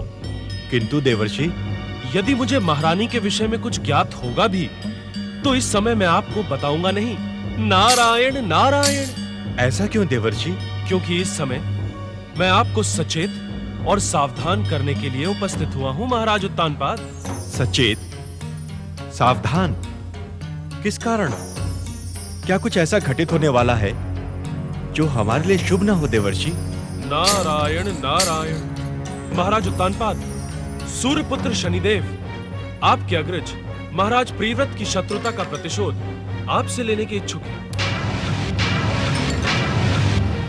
महाराज उत्तानपाद, संकट की इस घड़ी में धैर्य ही आपकी सफलता का मूल मंत्र है। आप और आपका परिवार शनिदेव की कठोर परीक्षाओं से भयभीत न हो, यही संकेत देने के लिए हम इस समय यहाँ प्रकट हुए हैं। देवर्षि, जिन्हें जगदीश्वर भगवान श्री विष्णु की कृपा प्राप्त हो वे किसी भी कठोर परीक्षा से भयभीत नहीं होते। नारायण नारायण। हमें आपसे ऐसे ही उत्तर की आशा थी महाराज उत्तानपाद। आप निश्चिंत रहें। आपकी भक्ति की शक्ति के सम्मुख एक शनिदेव तो क्या, अनेकों शनिदेव आपका हित न कर पाएंगे। नारायण नारायण। देवर्षि, हम और हमारा कंपिला देश इस समय युवराज प्राप्ति के लिए व्यग्र हो रहे हैं। कृपया बताएं कि हमें युवराज की प्राप्ति कब होगी? नारायण नारायण। महाराज उत्तानपाद, भगवान विष्णु की कृपा से आप और आपकी कंपिला देश की अभिलाषा अवश्य पूर्ण होगी। कब देवर्षि? अधीर न हो भक्त शिरोमणि। भगवान विष्णु की कृपा से समय आने पर आप 2 महान पुत्रों के पिता बनेंगे। नारायण नारायण।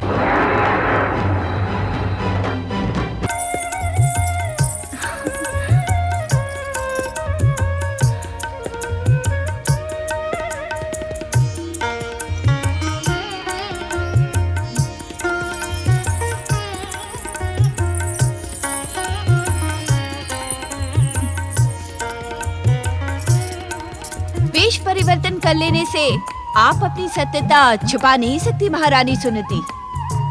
मुझे भली भांति ज्ञात है कि आप महाराज उत्तानपाद की महारानी हैं और इस समय हमारे समीप हमें अपनी सौत बनने की याचना लेकर आई हैं। राजकुमारी, क्या मेरे आने की पूर्व सूचना आपको मिल गई थी?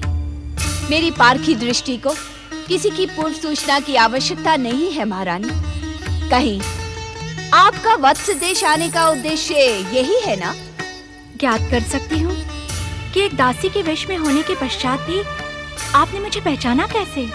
महारानी सुनीति, यदि वास्तव में आप दासी होती तो दास्ता की याचना लेकर हमारे महल की मुख्य दासी के समीप गई होती। इस तरह वेश परिवर्तन करके हमारे कक्ष में चुपके से आकर हमारे चित्र को ना निहार रही होती।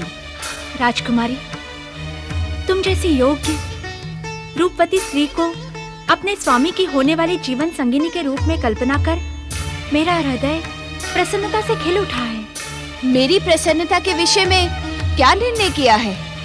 मैंने आपके राजगुरु सबोदन जी से स्पष्ट कहा था, मुझे किसी के अधीन रहना स्वीकार नहीं है। मैं तुम्हें महारानी का पूर्ण सम्मान दिलवाऊंगी। मेरे वचन पर विश्वास करो और कृपा करके मेरा अनुरोध स्वीकार कर लो। महारानी सुनीति, राजगुरु सबोधन से मिलने तक तो मात्र मुझे पटरानी पद की अभिलाषा थी, किंतु अब एक और अभिलाषा है। पटरानी पद से अधिक और क्या अभिलाषा है तुम्हारी? मैं तुम्हारे स्वामी महाराज उत्तानपाद पर विवाह के पश्चात अपने एकाधिकार के इच्छुक हूँ। तुम्हें अपने समस्त अधिकार मुझे प्रदान करने होंगे।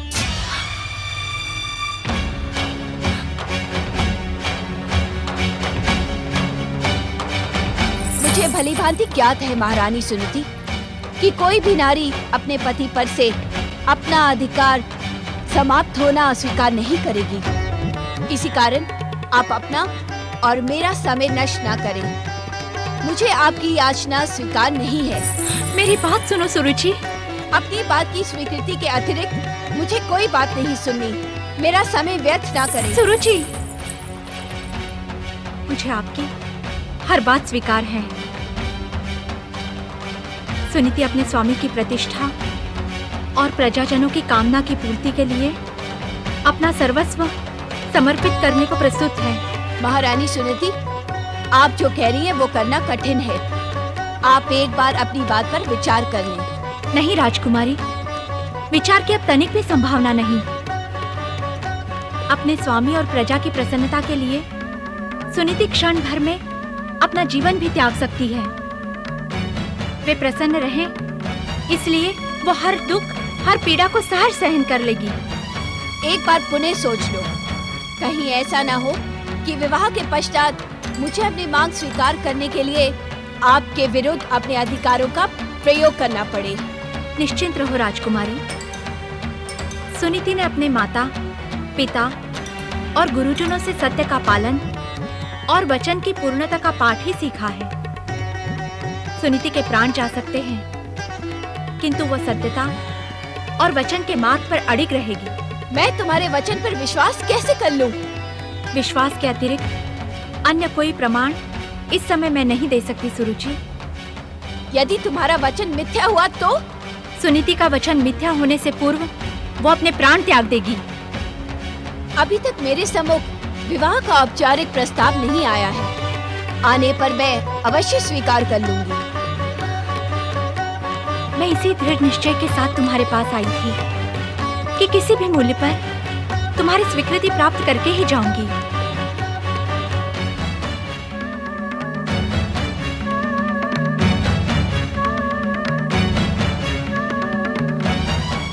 राजकुमारी, एक कृपा और करेंगी आप मुझ पर? कैसी कृपा? क्या आपका ये चित्र मैं अपने साथ ले जा सकती हूँ? किस कारण? वत्स देश के किसी भी याचक को निराश न करने की परंपरा है। आप ये चित्र ले जा सकती हैं।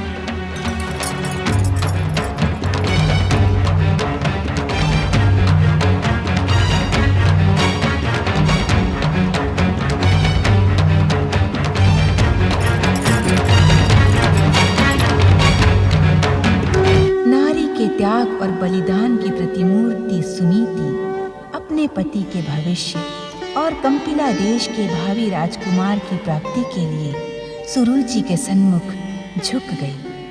किंतु उनके इस कार्य ने नारी के आदर्श को गौरवान्वित कर दिया और सुरुचि के चरित्र ने नारी का अहंकारी रूप भी दर्शा दिया। दूसरी ओर अहंकारी शनिदेव अपने स्वभावानुसार अनायास ही अदृश्य हो जाते हैं और उनके सेवक, भैया और साढ़े साथी इस स्थिति से अत्यंत चिंतित हैं। मित्र साढ़े साथी, क्या तुमने स्वामी शनिदेव को पृथ्वी लोक के हर स्थान पर ढूंढ लिया? मित्र ढैया, मैंने अपनी दृष्टि से पृथ्वी का अब कोई भी कोना शेष नहीं छोड़ा है। मैंने स्वामी को पृथ्वी के चप्पे चप्पे पर ढूंढा, किंतु वे कहीं नहीं मिले। समझ में नहीं आता कि स्वामी हमसे बार बार रुष्ट क्यों हो जाते हैं। कैसा स्वभाव है स्वामी का, वे किसी को क्षमा करते ही नहीं। हम कब से उन्हें ढूंढ रहे हैं। मित्र साढ़े साथी, हमने ग्रहलोक, नक्षत्र लोक के साथ ब्रह्मांड के हर क्षेत्र में स्वामी को ढूंढा, किंतु वे कहीं नहीं मिले। स्वामी कहाँ हैं आप? हमें दर्शन दें शनिदेव, हमें दर्शन दें। आप कहाँ हैं स्वामी? आप हमारे अपराधों को क्षमा करें स्वामी, और अपने दिव्य दर्शन दें। स्वामी हमें दिव्य दर्शन दे, दिव्य दर्शन दे, दर्शन दे। मित्र साढ़े साथी, ऐसा प्रतीत होता है कि किसी दुष्ट देव शत्रु ने हमारे स्वामी शनिदेव का अपहरण कर लिया है।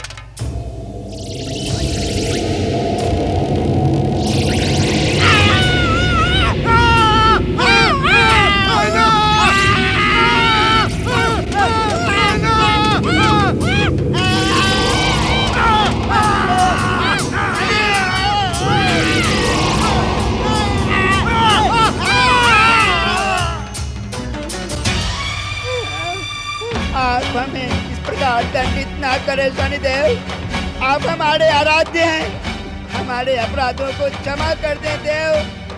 हमें क्षमा करें शनिदेव, हमें क्षमा करें। जो व्यक्ति शनिदेव का आदर नहीं करता, उसे भयानक कष्ट भोगने पड़ते हैं। तुम दोनों तो हमारे परम भक्त हो, क्या तुम हमारी विध्वंसक, भयानक और मारक शक्तियों से अपरिचित हो? हम आपकी भयानक, विध्वंसक, विनाशक और मारक शक्तियों से भली भांति परिचित हैं शनिदेव। तो तुम्हारा ये कहने का साहस कैसे हुआ कि हमारा कोई शत्रु हमारा अपहरण कर सकता है, शनिदेव का अपहरण? जब हमारे सेवक ही हमारी शक्ति पर शंका करने लगे, तो हमारे शत्रु हमें निर्बल समझेंगे। तुम दोनों का दंडित होना आवश्यक है। शनिदेव, आप हम पर सदैव कृपालु रहे हैं, हम पर दया कर दें, हमें क्षमा कर दें देव, हमें क्षमा कर दें। मूर्खो, क्या तुम्हें ज्ञात नहीं कि शनिदेव के नीति नियम में दुष्टता और मूर्खता करने वालों के लिए दया, कृपा और क्षमा का कोई स्थान नहीं?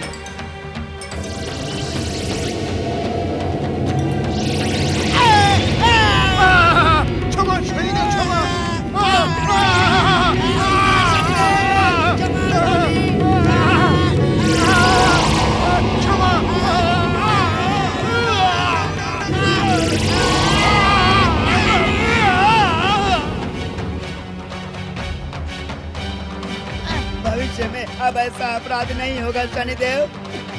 अज्ञानता में हमसे भयानक भूल हुई है, हमें क्षमा कर दें देव। आपके अतिरिक्त हमारा अन्य कोई आश्रय नहीं है, हमें क्षमा कर दे शनिदेव। दुष्ट, बुद्धिहीन, तुम्हें भली भांति ज्ञात है कि हम कर्म का प्रतिफल देने वाले देवता हैं। जो व्यक्ति कर्म विमुख हो जाता है, शनिदेव उसे भयानक कष्टों में उलझा देते हैं और उसका जीवन नरक की यात्रा से भी निकृष्ट बना देते हैं। हम तो कर्म विमुख नहीं हुए देवा। मूढ़, तो शनिदेव को भ्रमित करने का दुस्साहस कर रहा है। हमने तुम्हें कंपिला देश के राजा उत्तानपाद को दूसरे विवाह के लिए विवश कर देने का आदेश दिया था, किंतु तुम दोनों ने हमारे आदेश का पालन न करते हुए हमें व्यर्थ ढूंढने का प्रयास किया। तुम दोनों क्षमा के योग्य नहीं हो। शनिदेव, आपकी इच्छा मात्र से उत्तानपाद अब दूसरा विवाह करने को विवश हो जाएगा। इसी कारण हम उसके समीप नहीं गए। संसार के अनेक प्राणी तुम्हारी ही भांति अपने निर्धारित कर्मों से विमुख होकर कल्पना और देव कृपा पर आश्रित हो जाते हैं, जिन्हें हम शनिदेव कदापि क्षमा नहीं करते। तब वे अपने भाग्य और ग्रह दशा को दोष देते हैं, जिसे मुझ शनिदेव के क्रोध को बढ़ाने का पर्याप्त कारण है। शनिदेव, हमें एक बार क्षमा कर दें, उस दुष्ट उत्तानपाद को अपनी मारक शक्तियों से इतना अधिक पीड़ित करेंगे कि वह दूसरा विवाह करने को विवश हो जाएगा। क्यों सरदादी? हाँ स्वामी, आप एक बार आज्ञा तो दें। हम एक ही आज्ञा को बार बार नहीं देते। तुम दोनों ने भयानक अपराध किया है। मैं तब तक तुम दोनों को क्षमा नहीं करूंगा जब तक तुम विष्णु भक्त उत्तानपाद को दूसरे विवाह के लिए विवश नहीं कर देते। ढैया, मैं उत्तानपाद के जीवन को भयानक कष्टों की भंवर में उलझाने जा रहा हूँ। नहीं साढ़े नहीं, तुम्हारे दिए कष्टों से तो उस दुष्ट की बुद्धि 7.5 वर्ष के पश्चात जागेगी। मैं उसे 2.5 वर्ष के भीतर ही शनिदेव की इच्छा अनुसार चलने को विवश कर दूंगा। ओम शनि देवाय नमः।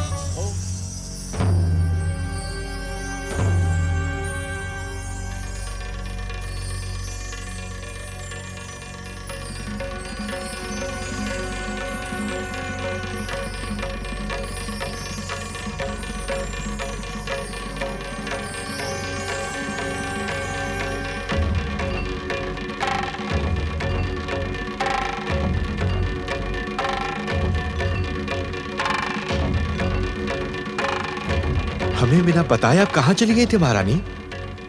आपने ये भी नहीं सोचा कि आपकी अनुपस्थिति में हमारी दशा क्या होगी?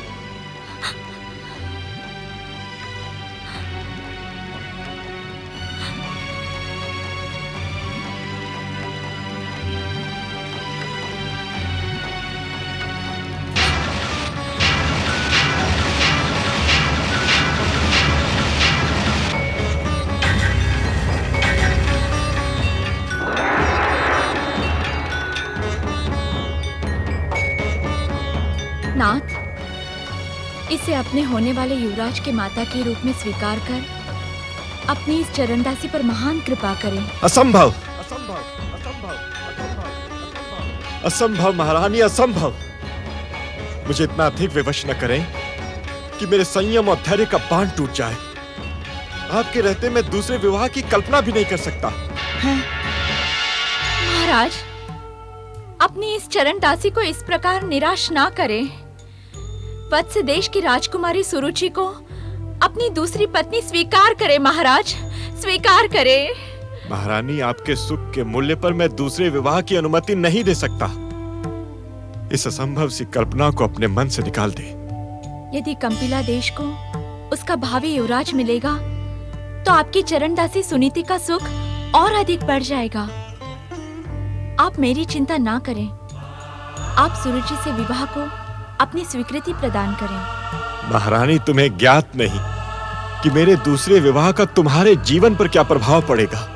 आप प्रभाव की चिंता ना करें महाराज, स्वीकृति दें। कैसे दूं महारानी, कैसे स्वीकृति दूं, जबकि मुझे भली भांति ज्ञात है कि मेरे दूसरे विवाह के पश्चात तुम्हारा जीवन उपेक्षा और अपमान के चक्रव्यूह में उलझ जाएगा। मुझे कुछ नहीं होगा महाराज। मुझे आपके प्रेम का आश्रय है और अपने आराध्य भगवान श्री विष्णु की कृपा प्राप्त है। आप इस विवाह को स्वीकार करें महाराज, स्वीकार करें। नहीं महारानी, नहीं। हमें ये क्रूर प्रस्ताव कदापि स्वीकार नहीं है।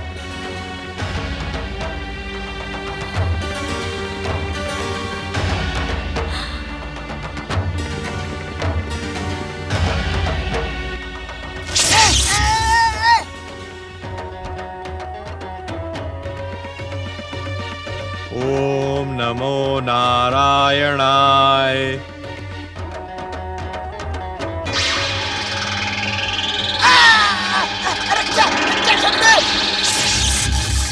हे जगत पिता जगदीश्वर, मेरे कुल पर सदा ही आपकी कृपा दृष्टि रही है।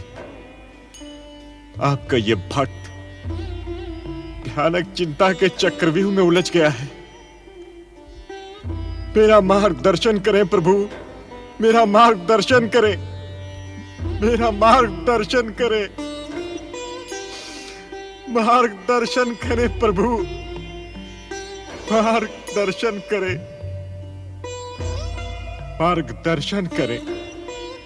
महाराज उत्तानपाद, आप और आपका परिवार इस समय जिन समस्याओं से घिरा है उससे मैं अपरिचित नहीं हूं। समय आपकी कठोर परीक्षा ले रहा है। इस समय आप धैर्य, संयम और अपने आराध्य जगदीश्वर भगवान विष्णु पर अमिट श्रद्धा रखें। यही आपको इन दुष्चक्रों से मुक्त कराएगी। आप धैर्य रखें महाराज। कैसे धैर्य रखूं राजगुरु? कैसे? धैर्य रखने का अर्थ है महारानी सुनीति के क्रूर प्रस्ताव को स्वीकार कर लेना। मैं दूसरे विवाह को कदापि स्वीकृति नहीं दे सकता। महाराज, आप महारानी सुनीति के त्याग को तो देखें कि उन्होंने स्वयं आपके लिए दूसरी महारानी का चुनाव किया है। देवी सुनीति के त्याग को देखकर तो अब दूसरे विवाह को स्वीकृति देना और भी अधिक असंभव हो गया है। आज से पहले तक तो मैं मात्र उससे प्रेम करता था, किंतु अब उसकी पूजा करने लगा हूं। आप जिसका आदर करते हैं महाराज, क्या उसकी भावनाओं पर आघात पहुंचाना उचित है? यह आघात नहीं है राजगुरु, अभी तो महारानी सुनीति का सम्मान है। महाराज, आप प्रजा की व्यथा से भली भांति परिचित हैं। किंतु क्या प्रजा मेरी व्यथा से परिचित है? मैं कंपिला देश का महाराज होने से पहले अपनी प्रिय महारानी सुनीति का पति भी हूं। महाराज, एक राजा का सार्वजनिक हित के लिए अपने व्यक्तिगत हितों का त्याग उचित माना जाता है। इस समय संपूर्ण प्रजा युवराज के लिए विचलित और व्यथित है। आपके एक निर्णय से प्रजा संतुष्ट हो जाएगी। मैं उस निर्णय को कैसे स्वीकृति दे दूं राजगुरु, जिसे मेरे पूज्य पिता मनु महाराज ने भी स्वीकृति प्रदान नहीं की? किंतु महाराज, इसके अतिरिक्त और कोई उपाय ही नहीं है। उपाय हो अथवा न हो राजगुरु, मैं दूसरे विवाह को किसी भी मूल्य पर स्वीकार नहीं करूंगा।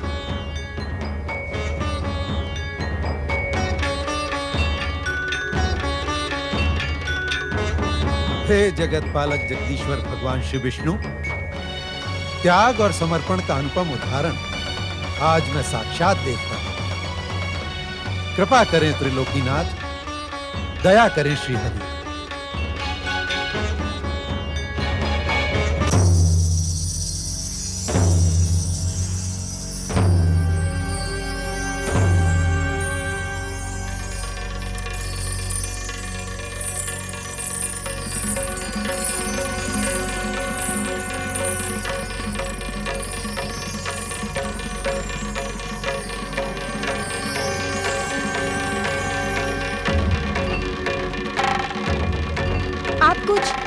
बोलते क्यों नहीं त्रिलोकीनाथ? आपने सुनीति और उत्तानपाद को इतनी विचित्र परिस्थितियों में क्यों उलझा दिया? स्वामी, मेरी जिज्ञासा का शमन करें। मैं आपके परम भक्त उत्तानपाद और सुनीति के भविष्य को लेकर चिंतित हूँ। मेरी चिंता का अंत करें स्वामी, अंत करें। महादेवी, अपनी चिंता का शमन आप स्वयं कर सकती हैं। आप तो इस संसार की समस्त दिव्य शक्तियों की अधिष्ठात्री हैं। अपनी दिव्य शक्तियों से हर रहस्य का अर्थ आप स्वयं ज्ञात कर सकती हैं। अवश्य ज्ञात कर सकती हूँ स्वामी, किंतु जब मैं अपने सौभाग्य से इस संसार के रहस्यों के भी रहस्य के सबसे अधिक समीप हूँ, तो उनके श्रीमुख से किसी रहस्य का अर्थ ज्ञात करने का लोभ भला कैसे त्याग दूं? मेरी चिंता का शमन करें स्वामी। महादेवी, हमें विश्वास नहीं होता कि चिंता आपको चिंतित कर सकती है। मैं वास्तव में उत्तानपाद और सुनीति को लेकर चिंतित हूँ स्वामी। जिस दिन चिंता का अपने अस्तित्व से मोह समाप्त हो जाएगा, उस दिन वो महादेवी लक्ष्मी को चिंतित करने का दुस्साहस करेगी। ये मेरे प्रश्न का उत्तर नहीं है स्वामी। आपने प्रश्न किया ही कहा था महादेवी, आप तो चिंता कर रही थी। स्वामी, आप तो स्वयं शब्द ब्रह्म हैं। मेरे शब्दों का इस प्रकार अर्थ ना लगाकर मेरी चिंता को मेरी जिज्ञासा अथवा मेरा प्रश्न मान लें।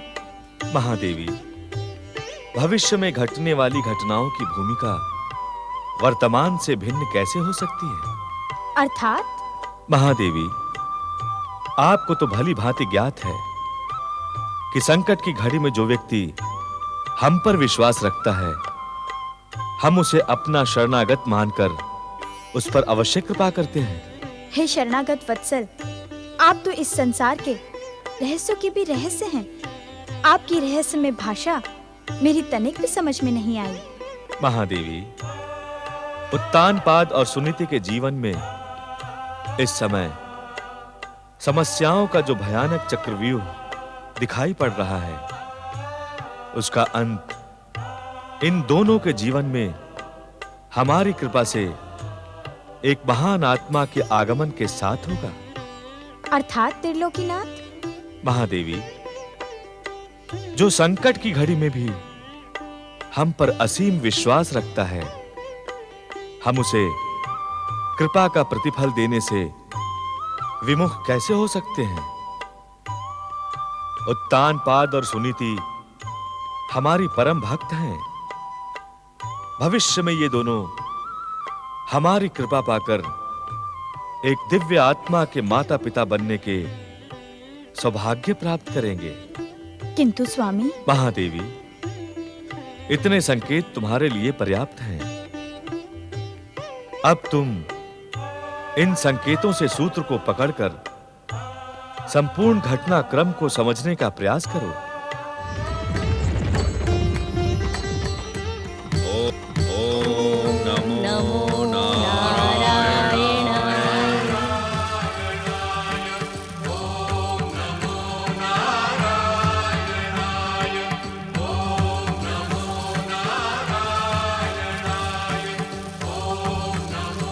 ओम नमो नारायणाय। पूज्य माताश्री को प्रणाम, पूज्य पिताश्री को प्रणाम। आयुष्मान भाव पुत्र। पुत्र उत्तानपाद, कंपिला देश में सब कुशल तो हैं? पुत्र, तुम्हारे मुख के भाव बता रहे हैं कि इस समय तुम भयानक दुश्चिंताओं से घिरे हो। आओ पुत्र, कुटिया में आओ और निसंकोच होकर कहो। आओ, आओ पुत्र।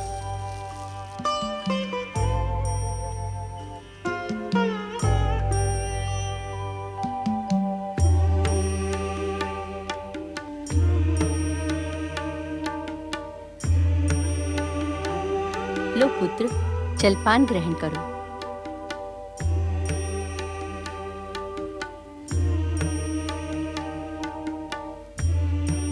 धन्यवाद माताश्री। कहो पुत्र, तुम्हारी चिंता का क्या कारण है? निसंकोच होकर कहो पुत्र।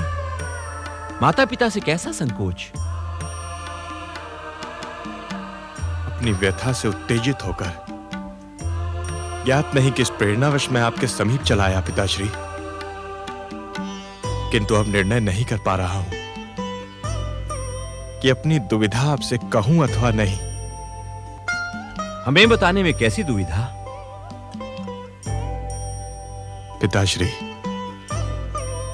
आप इस समय वानप्रस्थ आश्रम का पालन कर रहे हैं। गृहस्थ आश्रम की समस्याओं से आपको विचलित करना नीति सम्मत नहीं है। पुत्र उत्तानपाद, तुम्हारे विचार सुनकर मुझे गर्व की अनुभूति हो रही है। तुम वास्तव में मनु के पुत्र कहलाने के योग्य हो, किंतु वानप्रस्थी होने पर भी हम तुम्हारे माता पिता हैं। तुम निसंकोच अपनी समस्याओं से हमें अवगत कराओ पुत्र। पुत्र, यदि तुम्हारी समस्याएं हमारी सीमा और सामर्थ्य के भीतर हुई तो हम अवश्य ही उनका निराकरण करेंगे। माताश्री, इस समय आपका पुत्र उत्तानपाद भयानक धर्म संकट से घिर गया है। धर्म संकट? कैसा धर्म संकट पुत्र? पिताश्री, महारानी सुनीति ने मेरे दूसरे विवाह का प्रस्ताव रख के मुझे धर्म संकट में डाल दिया है। दूसरा विवाह?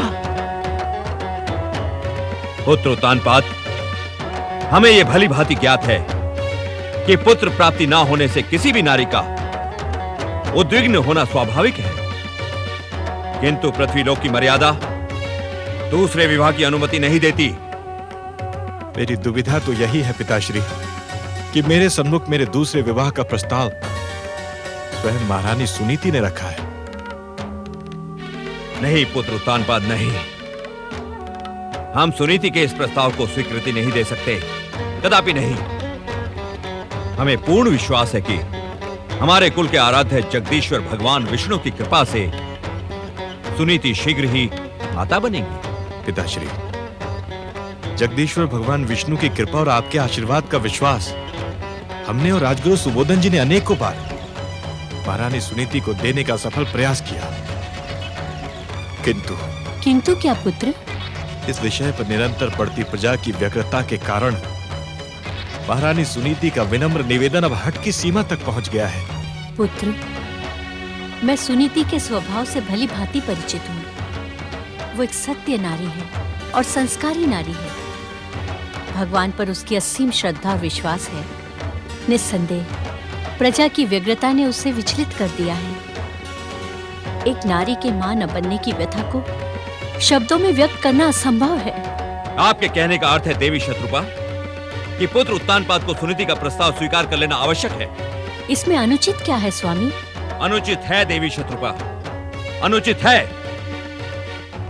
दूसरे विवाह को पृथ्वीलोक की परंपराएं स्वीकार नहीं करती, और यदि आज हमारा पुत्र उत्तानपाद परिस्थितियों के सामने विवश होकर दूसरे विवाह को स्वीकृति देता है, तो कल आने वाला समाज इसी बात का अनुसरण करते हुए इसे एक परंपरा के रूप में अपनाने लगेगा। स्वामी, यदि कोई व्यक्ति हमारे पुत्र के समान परिस्थितियों के चक्रव्यूह में उलझ जाए तो उसका दूसरा विवाह अनुचित नहीं है। आप समझ क्यों नहीं रही हैं देवी शत्रुपा? क्या आप मनुष्यों के स्वभाव से अपरिचित हैं? कैसा स्वभाव? देवी शत्रुपा, सदाचार के पथ पर चलने वाला मनुष्य तो नीति नियमों का कठोरता से पालन करता है, किंतु हर मनुष्य तो सदाचारी नहीं होता। अपने दोष को छुपाने के लिए तब अनेक मनुष्य पुत्र उत्तानपाद का उदाहरण देकर दूसरा विवाह करने लगेंगे। इसमें भी अनुचित क्या है? अनुचित है देवी शत्रुपा, अनुचित है। तनिक सोचे कि दूसरे विवाह की स्थिति में पहली पत्नी के अधिकारों का क्या होगा।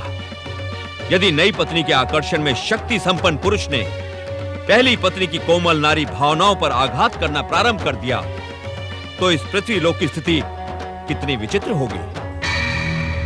पिताश्री, पृथ्वी लोक पर आपके द्वारा निर्धारित नीति नियमों को हर प्रकार से महारानी सुनीति को मैंने समझाने का प्रयास कर लिया है, किंतु उसका हट कुछ भी मानने को प्रस्तुत ही नहीं। हमने प्रजा के आग्रह पर पुत्र प्राप्ति के लिए पुत्रेष्टि यज्ञ का आयोजन भी किया। क्या यज्ञ अनुष्ठान का कोई भी परिणाम नहीं निकला? माताश्री, आप दोनों के आशीर्वाद से पुत्रेष्टि यज्ञ के समापन पर स्वयं अग्निदेव ने प्रकट होकर कुछ कठिनाइयों के पश्चात युवराज जन्म का आश्वासन भी दिया, किंतु अब महारानी सुनीति और कंपिला की प्रजा का धैर्य समाप्त हो गया है। आपकी पुत्र वधु सुनीति ने स्वयं अपनी सौत का चुनाव भी कर लिया है। अर्थात? माताश्री, सुनीति स्वयं हमारे दूसरे विवाह के लिए वत्स देश गई थी। वत्स देश?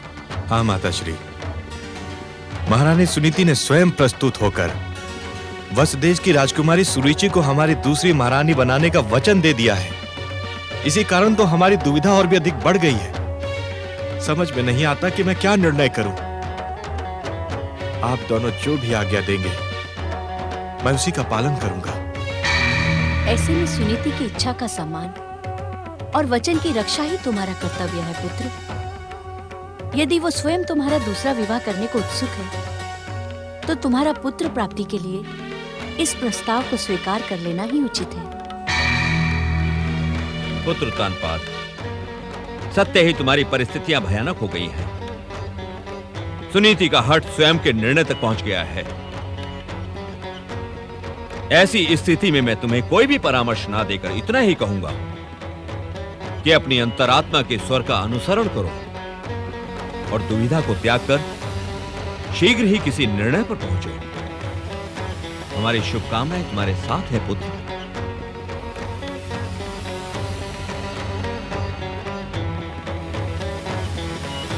ओम नमो नारायणाय।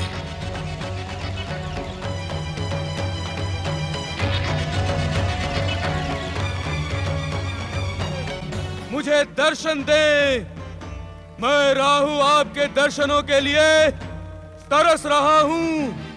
आपने ना जाने किस अज्ञात स्थान पर अपना निवास बना लिया है। मैं तीनों लोकों में आपकी खोज में भटक भटक कर थक गया हूँ। आप मुझे दर्शन दें स्वामी, आप मुझे दर्शन दें शनिदेव, आप मुझे दर्शन दें।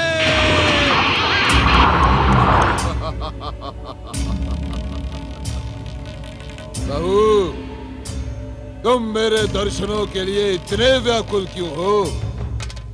तुम मुझसे अपना कौन सा स्वार्थ सिद्ध करवाने के इच्छुक हो? शनिदेव, मैं तो आपके दर्शनों से प्रेरणा और ऊर्जा प्राप्त करता हूँ। दैत्य सेनापति राहु, तुम बिना स्वार्थ के मुझे पुकार ही नहीं सकते। कहो, क्यों आह्वान किया मेरा? शनिदेव, दैत्य गुरु शुक्राचार्य की भांति आपने भी बैकुंठ के महासम्मेलन में जब तब व्रत का भयानक विरोध किया, किंतु उसका परिणाम क्या हुआ? अर्थात असुर जाति पाताल के अंधकार में अचेत पड़ी है। छल या विष्णु और दुष्ट देवताओं के छल प्रपंच के कारण असुरों के उत्थान की संभावना भी समाप्त हो गई है। पृथ्वी लोक पर जब तब व्रत की कीर्ति दिन प्रतिदिन बढ़ती जा रही है। विनाशक शक्तियों के संगठन की समस्त योजना का सर्वनाश हो गया। क्या तुम इसका उत्तरदायी मुझे ठहराने का दुस्साहस कर रहे हो? नहीं शनिदेव, उत्तरदायी मात्र आप नहीं, दैत्य गुरु शुक्राचार्य और मैं भी हूँ। किंतु हमारी शक्तियाँ आपसे ही ऊर्जा प्राप्त करती हैं। महासम्मेलन में त्रिदेवों, ग्रहों और दुष्ट देवताओं का घोर विरोध कर आपने मुझे अपना दास बना लिया। राहु, तुम्हारे मुख से निकला हर वाक्य कितना मधुर होता है। हम तुम पर प्रसन्न है राहु, और हमारी प्रसन्नता निस्संदेह तुम्हारी कामनाओं पर कृपा करेगी। आपकी कृपा पाकर मेरे छिन्न मस्तक में असुरों के उत्थान के प्रति नई आशा जाग गई है। किंतु जब तब व्रत और विष्णु की भक्ति करने वालों से शत्रुता आप समाप्त न करें। मूढ़ बुद्धि राहु, तुम ये क्यों भूल गए कि शनिदेव अपने शत्रुओं को यमलोक में भी क्षमा नहीं करते। शनिदेव के प्रतिशोध और शत्रुता की भावना कभी नहीं थमती। इस संसार का हर विष्णु भक्त शनिदेव का जन्मजात शत्रु है। अहो अहो शनिदेव, आपके महान विचार सुनकर ये छिन्न मस्तक राहु धन्य हो गया। मुझे ये विश्वास हो गया कि अब इस संसार का नेतृत्व असुर शक्ति ही करेगी। असुर जाति पृथ्वी, पाताल और स्वर्ग पर एक छत्र साम्राज्य की स्थापना करेगी। अवश्य राहु, अवश्य। हम तुम्हारे अनुरोध पर अवश्य कृपा करेंगे। हम असुर जाति के उत्थान को शीघ्र दिशा देंगे, शीघ्र। शनिदेव, क्या असुर जाति के इस उत्थान में दैत्य गुरु शुक्राचार्य से आप सहयोग लेना स्वीकार करेंगे? निरंतर शिव भक्ति को समर्पित मुझे उस भीरू शुक्राचार्य से तनिक भी सहानुभूति नहीं है राहु। मुझे तो इस अनुष्ठान में उसकी तनिक भी आवश्यकता दिखाई नहीं पड़ती। यदि आप रुष्ट न हो तो एक निवेदन करूं? हम तो तुमसे प्रसन्न है राहु। कहो, भीरु शुक्राचार्य पर विश्वास तो मुझे भी नहीं, किंतु अचेत असुर जाति को जागृत करने का कार्य वो भीरु ही करता है। केवल तुम्हारे प्रार्थना के कारण हम उस शिव भक्त शुक्राचार्य को इस अनुष्ठान में सम्मिलित होने की आज्ञा देते हैं। हम स्वयं उसे आदेश देंगे कि वह असुर जाति को जागृत करे और अपने दैत्य गुरु होने का कर्तव्य